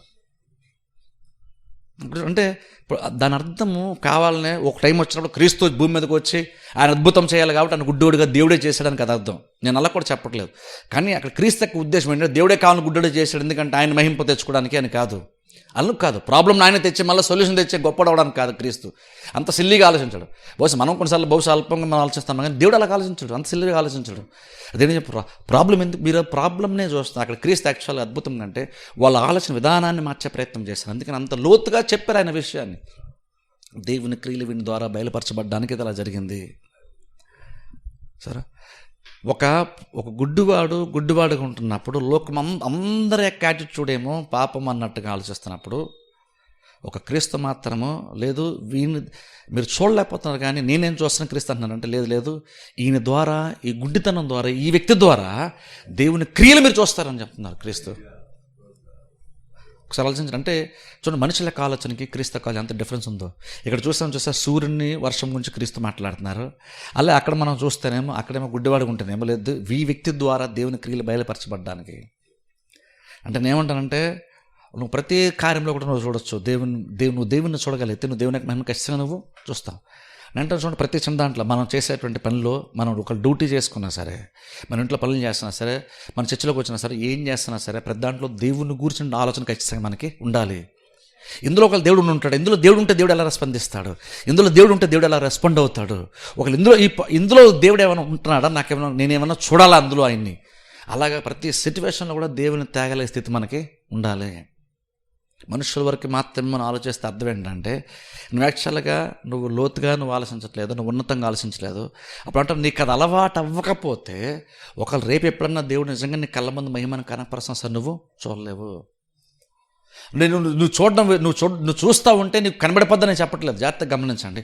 మనం చూడడం అలవాటు చేసుకోవాలని నువ్వు డ్యూటీ చేసుకున్నప్పుడు, లేదా నువ్వు ఇంట్లో ఉన్నప్పుడు, లేదా నువ్వు భోజనం చేస్తున్నప్పుడు, లేదా నువ్వు ఆరోగ్యంగా ఉన్నప్పుడు, లేదా ఇంక ఏదో కార్యం జరుగుతున్నప్పుడు నువ్వు ప్రతి దాంట్లో దేవుని చూడ ఎందుకు చెప్తున్నానంటే, నువ్వు చూస్తే ప్రతి దాంట్లో దేవుడు కనబడతానని చెప్పట్లేదు. కానీ నువ్వు అలవాటు చేసుకుంటే ఏదో ఒక కార్యం ద్వారా దేవుడు బయలుపరిచినప్పుడు నువ్వు చూడగలుగుతావు. ఎందుకంటే నువ్వు ప్రతి దాంట్లో నువ్వు చూడడం అలవాటు చేసుకున్నావు, నీ మైండ్ ట్యూన్ అయ్యి ఉంది దానికి, నీ మైండ్ దానికి అలవాటు పడుతున్నప్పుడు దేవుడు కనుక తన మహిమను కనుక కనపరిస్తే, బయలుపరిస్తే వెంటనే ఆ సిగ్నల్ నువ్వు క్యాచ్ చేస్తావు. ఎందుకంటే నువ్వు ట్యూన్ అయ్యి ఉన్నావు, నువ్వు ట్యూన్ ఉన్నావు కరెక్ట్గా. అప్పుడు సిగ్నల్ నువ్వు క్యాచ్ చేస్తావు, నువ్వు చూడగలుగుతావు. అంటే అర్థం ఏంటంటే, ఊరిని ఏదో చెప్పాను కానీ ప్రధానంలో చూసి కనబడట్లేదు అని అనుకోమని చెప్పట్లేదు నేను. ఏమనంటే అలవాటు చేసుకో, నీకు కనబడిపోవచ్చు, కానీ అలవాటు చేసుకుంటే అది నీ లైఫ్ స్టైల్గా మారితే, అది నీ జీవిత విధానంగా మారితే, రేపు ఎప్పుడన్నా దేవుడు కార్యము చూపించేటప్పుడు, తన మహిమను కనపరిచేటప్పుడు నువ్వు ఖచ్చితంగా దేవుని యొక్క మహిమను నువ్వు చూడగలుగుతావు. అది అలవాటు చేసుకుంటే. ప్రతి దాంట్లో నువ్వు చూసేస్తాను చెప్పట్లేదు, ప్రతి దాంట్లో నువ్వు వెతుకుతా ఉంటే దొరికేస్తాను ఎందుకు చెప్పట్లేదంటే, ఇక్కడ నువ్వు అనుకుంటే మహిమను చూడు, నువ్వు అనుకోవాలి, ప్లస్ దేవుడు కూడా నీకు సపోర్ట్ చేసి సహాయం చేసి బయలుపరిస్తే మనం చూస్తాం. అది ఇంపార్టెంట్. ఇక్కడ కరెక్ట్గా మనం స్టార్ట్ చేయాలి. ఎందుకు చూడాలని చెప్తానంటే, దేవుడు బయలుపరచడానికి ఇష్టపడతాడు కాబట్టి చూడండి అంటున్నాను, ప్రయత్నం చేద్దాం అంటున్నాను నేను. లేదా మనం ట్రై చేస్తే, మనం చూసేస్తే, మనకు ఆత్మీయత ఉంటే ఆటోమేటిక్గా నువ్వు చూసేస్తామని కాదు. దేవుని మహిమ ఎంత గొప్పదంటే, ఒక మనిషి తన వైపు తాను అనుకుంటే వచ్చేస్తుందని కాదు, నువ్వు అనుకుంటే వచ్చేస్తుందని కాదు, నువ్వు అనుకోవాలి ఖచ్చితంగా చూడాలంటే. అది మంచిదే, నువ్వు అనుకో. కానీ నువ్వు గట్టిగా సంకల్పించావు, నువ్వు గట్టిగా అనుకున్నావు కాబట్టి నువ్వు చూసేస్తావని కాదు. ఎందుకంటే మనం దేవునికి సంబంధించినటువంటి మహిమ గురించి మాట్లాడుతున్నప్పుడు ఆయన బయలుపరచకపోతే ఎవరూ కూడా దాన్ని చూడలేరు. సో కాబట్టి ఏం గుర్తుపెట్టుకోవాలంటే, ఎందుకు పెద్ద దాంట్లో వెతకని చెప్తాను, నువ్వు వెతకగానే ఆయన కనబడిపోతాడు అని కాదు. నువ్వు వెతకడం అలవాటు చేసుకో, అప్పుడు రేపు ఎప్పుడన్నా దేవుడు బయలుపరిస్తే నీకు అలవాటుగా ఉంది కాబట్టి ఆయన బయలుపరిచినప్పుడు నువ్వు మిస్ అవ్వవు. అంటూ రకంగా అర్థం ఏంటంటే, దేవుడు బయలుపరిస్తేనే ఎవరన్నా చూస్తారు కాబట్టి మనం ఏం గుర్తుపెట్టుకుని, ఇందులో నువ్వు మహిమను చూడడానికి ప్రధానంగా గుర్తుపెట్టుకో. నీకు ఆశ ఉండాలి, వెతకాలి, నీకు ఖచ్చితంగా అది ఉండాలి. కానీ ఏం గుర్తుపెట్టుకోవాలంటే, దేవుని యొక్క సహాయం వలన మాత్రమే నువ్వు దేవుని యొక్క మహిమను చూస్తావు. అది ఇంపార్టెంట్. దేవుని యొక్క సహాయం లేకుండా జస్ట్ నీకు నువ్వుగా అనుకుంటే చూసేలేవు. నువ్వు అనుకో, ఆశపడు. కానీ నువ్వు ఆశపడుతున్నప్పుడు బహుశా దేవుడిని హృదయవాంఛను తీర్చాలనుకొని దేవుడు కూడా తన మహిమను బయలుపరుస్తాడు. చూసే సామర్థ్యాన్ని, చూసే అవకాశాన్ని దేవుడు నీకు ఇస్తాడు. బహుశా ఈ నేత్రాలు లేదంటే మనో నేత్రాలు వెలిగింపజేస్తాడు. దేవుని యొక్క మహిమను అప్పుడు మనం చూస్తాం. కాబట్టి ఇక్కడ ఏంటంటే, దేవుని యొక్క సపోర్ట్ లేకుండా మనం ఏదో అనుకుని చేసేసేదాన్ని చెప్పట్లేదు ఇక్కడ నేను. దేవుడు ఇష్టపడుతున్నాడు, ప్లస్ దేవుడు ఇష్టపడుతున్నాడు అనే విషయము క్రీస్తు ప్రార్థన చేసినప్పుడు మనకు అర్థమవుతుంది. కాబట్టి బైబిల్లో సువార్తల్లో కొన్ని కార్యముల ద్వారా దేవుడు తన మహిమను, క్రీస్తు తన మహిమను కనపరచుకుంటున్నాడు. కాబట్టి లేదంటే ఆయన తన కార్యములు ఆయన ఒక వ్యక్తి ద్వారా బయలుపరచుకోవడానికి ఇది ఇలా జరిగిందని క్రీస్తు చెప్తున్నారు. కాబట్టి కొన్ని వాక్య భాగాల బట్టి మనం ఏం అర్థం చేసుకోవాలంటే, కొన్ని కార్యాల ద్వారా దేవుడు తన మహిమను తన క్రియలను బయలుపరుచుకుంటాడు. కాబట్టి ఆ విషయంలో మనం కొంచెం జాగ్రత్త వహించాలి. అదే టైంలో జాగ్రత్త తీసుకున్నటువంటి టైంలో ఏం గుర్తుపెట్టుకోవాలంటే దేవుడు బయలుపరిస్తే తప్ప నేను దాన్ని చూడలేను. అది ఎప్పుడు మనం జ్ఞాపకం పెట్టుకోవాలి. అది ఖచ్చితంగా దేవుడు బయలుపరచుకోవడానికే ఇష్టపడుతున్నాడు. దేవుడు ఇష్టపడుతుంది. ఎందుకంటే ప్రతి చిన్న దాంట్లో కూడా ఒకళ్ళు మార్నింగ్ లేసామనుకోండి, సపోజ్ ఇందాక క్రీస్తు ఇక్కడ మత్తయి సువార్త మనం చదివిన వాక్యాన్ని బట్టి ఉదయం లేచామనుకోండి, కొన్నిసార్లు మనం ఏంటంటే లేచినప్పుడు మనకు ఉన్నటువంటి ప్రాబ్లమ్స్ బట్టి ఎంతసేపు మనం ప్రాబ్లమ్స్ గురించి మాత్రమే ఆలోచిస్తాం. నువ్వు ప్రాబ్లమ్స్ గురించి ఆలోచిస్తూ నువ్వు యాక్చువల్ నువ్వు దేవుని చూడలేవు. అందులో అంటే నువ్వు ప్రాబ్లమ్స్ ఉండొచ్చు, మంచిదని కాదండి, కానీ నీ చుట్టూ ఇంకా చాలా మంచి కార్యాలు కూడా దేవుడు చేస్తున్నాడు. దాన్ని ఎందుకు చూడమంటున్నాను? ఎందుకంటే నువ్వు దాన్ని చూస్తేనే కదా నువ్వు దేవుని చూస్తావు, దేవుని గొప్పతనాన్ని చూస్తావు. నువ్వు ఎంతగా దేవుడు గొప్పడుగా నువ్వు చూడగలుగుతావో అంతగానే కదా నీకు విశ్వాసం వస్తుంది. అంతగానే కదా దేవుడు నీ విశ్వాసాన్ని బట్టి కార్యాలు చేస్తాడు కదా. అప్పుడు ఏమంటానంటే నువ్వేం చూస్తున్నావో కూడా ఆలోచించుకోవాలి, మనం ఏం చూస్తున్నామో కూడా ఆలోచించుకోవాలి. మనకి ఇంకొన్ని చాలా ప్రాబ్లమ్స్ ఉండొచ్చు, కానీ ఏముంటుంది తెలుసు, ఇక్కడ క్రీస్తులాగా అందరూ సహజమే అనుకొని పక్కన పడేస్తున్నటువంటి ఆ సూర్యుని యొక్క కాంతి, లేదా దేవుడు సూర్యుని ఉదయం చేస్తున్నప్పుడు దాన్ని చూసినప్పుడు ఈరోజు నాకు చాలా ప్రాబ్లమ్స్ ఉన్నాయి, కానీ ఇంకొను దేవుని యొక్క కృప ఎంత ఉందో చూడండి. ఇక్కడ దేవుడు నా మీద కూడా తన సూర్యుని ఉదయింపజేశాడు అంటే అర్థం ఏంటంటే దేవుని యొక్క కృప ఇంకా నా మీద ఉంది. నా మీద కూడా దేవుని యొక్క సూర్యకాంతి నా మీద కూడా వస్తుంది కదా. సూర్యుడు నా కోసం కూడా దేవుడు ఉదయింపజేశాడు అంటే ఇంకను దేవుని యొక్క దృష్టి నా మీద ఉంది. ఇప్పుడు నువ్వు వాళ్ళకి ఆలోచిస్తున్నావు, నువ్వు ఒంటరివాడు కాదనే విషయం నీకు అర్థమవుతుంది. అప్పుడు నువ్వు బలం పొందుకుంటావు. ప్రాబ్లమ్స్ ఉన్నాయి అంటే ప్రాబ్లమ్స్ ఉన్నాయి, కానీ ఇంకా ఏమంటానంటే వాటన్నిటి మధ్యలో కూడా ఇంక ఎలాగైతే క్రీస్తు కొన్ని కార్యాల ద్వారా దేవుడిని చూడగలుగుతున్నారో మనం కూడా అది అలవాటు చేసుకోవాలంటాను. అలా అలవాటు చేసుకున్నప్పుడే దేవుడు ఇంకా ఎంతగా నీ కృప చూపిస్తాడో నీకు అర్థమవుతుంది. దేవుడు ఎంతగా తన వెనకాల ఉన్న ప్రతి కార్యం నీ కోసం చేస్తున్నాడు నీకు అర్థమవుతుంది. ఎందుకంటే చూడండి, నెక్స్ట్ మనం కనుక నెక్స్ట్ డే ఉదయం లేసామంటే సూర్యుని చూసామంటే ఎక్కడ నేను అంటాను, మనం ఎప్పుడు సూర్యుని చూస్తే నీకు ఏం గుర్తు రావాలంటే అది దేవుడు దాన్ని మాత్రమే కాదు, ఆయన ఉదయింపజేసాడు, అందుకే అది వచ్చిందని గుర్తుపెట్టుకోవాలి. ప్లస్ ఆ సూర్యకాంతిని నువ్వు కూడా ఎక్స్పీరియన్స్ చేస్తున్నావు విషయం గుర్తుపెట్టుకో. నువ్వు ఎక్స్పీరియన్స్ చేసావంటే నీ మీద కూడా వచ్చింది. ఎందుకంటే అక్కడ క్రీస్తు స్పెసిఫిక్ అన్నారు, అరే మంచోళ్ళ మీద చెడ్డల మీద కూడా స్పెసిఫిక్గా వస్తుంది కదా. సూర్యుడు కాబట్టి వస్తే పెద్దోడుగా, సూర్యుడు పెద్దది కాబట్టి వస్తే అందరి మీదకి వచ్చేద్దండి ఆటోమేటిక్గా అని అలా అనుకోవద్దు. దేవుడు ఉదయింపజేస్తేనే అది కూడా వస్తుందంట. అందరి మీదకి వస్తుంది కామనే కదా. ఎందుకు అనుకుంటున్నామంటే దేవుడు అందరి మీద ఉదయింపజేద్దాం అన్నాడు కాబట్టి చెడ్డల మీద కూడా వస్తుంది. అందరి మీద దేవుడు అనుకున్నాడు కాబట్టి, లేకపోతే అంటాను బహుశా అది చెడ్డల మీదకి బహుశా వచ్చేది కాదేమో, కానీ దేవుడు అనుకున్నాడు కాబట్టి వస్తుంది అంటాను. అలాగే నెక్స్ట్ టైం మనం కూడా సూర్యుని చూసినప్పుడు మనం కూడా దేవుడు నా మీద కూడా సూర్యుని ఉదయింపజేశాడు నీకు అర్థమైనప్పుడు నువ్వు బలం పొందుకుంటావు. అది అలవాటు చేసుకోవాలి. అలాగే వర్షం వచ్చినప్పుడు బహుశా వర్షం వల్ల కొన్ని పనులు ఆగిపోవచ్చేమో, కానీ ఇంకో ఏం గుర్తుపెట్టుకోవాలంటే దేవుడు తన వర్షాన్ని మన జీవితాల్లో కూడా కుమ్మరింపజేస్తున్నాడు. అది ఆయనది మనకిస్తున్నాడు. ఖచ్చితంగా నా పనులు కొన్ని అయిపోయా, బోసుకొని అయిపోయి ఉంటాయి అవన్నీ, కానీ ఆగిపోయిన పనులన్నీ కూడా అల్పమైనటువంటివే. ఆగిపోయినటువంటి విషయాలు బట్టి చిన్న బాధ ఉండొచ్చేమో బహుశా, కానీ అంటాను ఆ బాధలో కూడా ఇంకో నువ్వు గొప్ప కార్యం నెరవేర్చబడుతున్న విషయం నువ్వు గుర్తుపెట్టుకోవాలి. అలా చూడడం మనం అలవాటు చేసుకోవాలి. అయితే ఏమంటుంది తెలుసా, వీటన్నిటి ద్వారా దేవుడు సహజంగా యోసేపు లాగా, లేదా యేసుక్రీస్తు ఇక్కడ చెప్తున్నట్లుగానో, లేదంటే పుట్టుగుడ్డివాడి ద్వారానో, ఇలా కొన్ని పరిస్థితుల ద్వారా కొన్ని కార్యాల ద్వారా దేవుని యొక్క మహిమను మనం చూస్తాం. కానీ నేను ఇంకా ఏమంటుంది తెలుసా, వాక్యాన్ని బట్టి చెప్తాను. ఇంకేమంటానంటే దేవుని యొక్క మహిమను చూడడానికి బెస్ట్ ప్లేస్ ఏంటి తెలుసా, ప్రాబ్లమ్స్లో చూస్తాం, సృష్టిలో చూస్తాం, లేదా వేరే కార్యాల్లో, మన డ్యూటీల్లో, మన పని పట్ల చూస్తాం చెప్తున్నాను. కానీ ఇంకా బెస్ట్ ప్లేస్ ఏంటంటే దేవుని యొక్క మహిమను దేవుడు నిజంగా ఫుల్ ఫ్లెడ్జ్డ్గా చూపించడం ఎక్కడ తెలుసా, దేవుడు తన యొక్క వాక్యం ద్వారా దేవుడు తన మహిమను మనకు చూపించుకునే ప్రయత్నం క్రీస్తు దేవుడు చేస్తున్నాడు. ఇది బెస్ట్. ఇక్కడ ఇది బెస్ట్. చూడండి, నేను చెప్పాను చూసారా, లాస్ట్ వీక్ చెప్పాను చూసారా, దేవుని యొక్క మహిమను మనం సంపూర్ణంగా ఎప్పుడు చూస్తామంటే పరలోకంలో చూస్తాం. ఎందుకంటే ఆయన తన మహిమను సంపూర్ణంగా కనపరుచుకుంటాడు. అది మాత్రమే కాదు, కానీ నువ్వు చూసే నీ నేత్రాలకి నీ దేహమునకు కూడా మహిమను దేవుడు ఇస్తాడు. కాబట్టి మహిమ దేహంతోనే ఉంటావు కాబట్టి ఆయన ఎంత మహిమ స్వరూపంతో ఆయన ఉన్నాడో అదంతా చూడగలిగేటువంటి సామర్థ్యము నీ శరీరానికి నీ కళ్ళకు ఉంటుంది. కాబట్టి నువ్వు ఫుల్గా చూస్తావు మహిమను. కానీ ఈ లోకంలో చెప్తున్నాను, ఇంక నువ్వు ఇలాంటి నీ శరీరంతో, ఈ మామూలు సాధారణమైన శరీరంతో, అంటే మహిమ లేకున్నటువంటి సాధారణ శరీరంతో నువ్వు ఎక్కువ శాతం మహిమను ఎక్కడ చూస్తావు అంటే సిచ్యువేషన్స్లో కంటే దేవుని వాక్యములు ఎక్కువ చూస్తావు.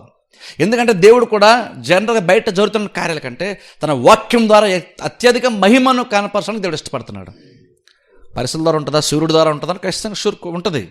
అలాగే ప్రాబ్లమ్స్ ద్వారా ఉంటుందా, అనారోగ్యం ద్వారా బహుశా దేవుడు తన మహిమను కనపరుచుకుంటాడు, అది కూడా ఉంటుంది.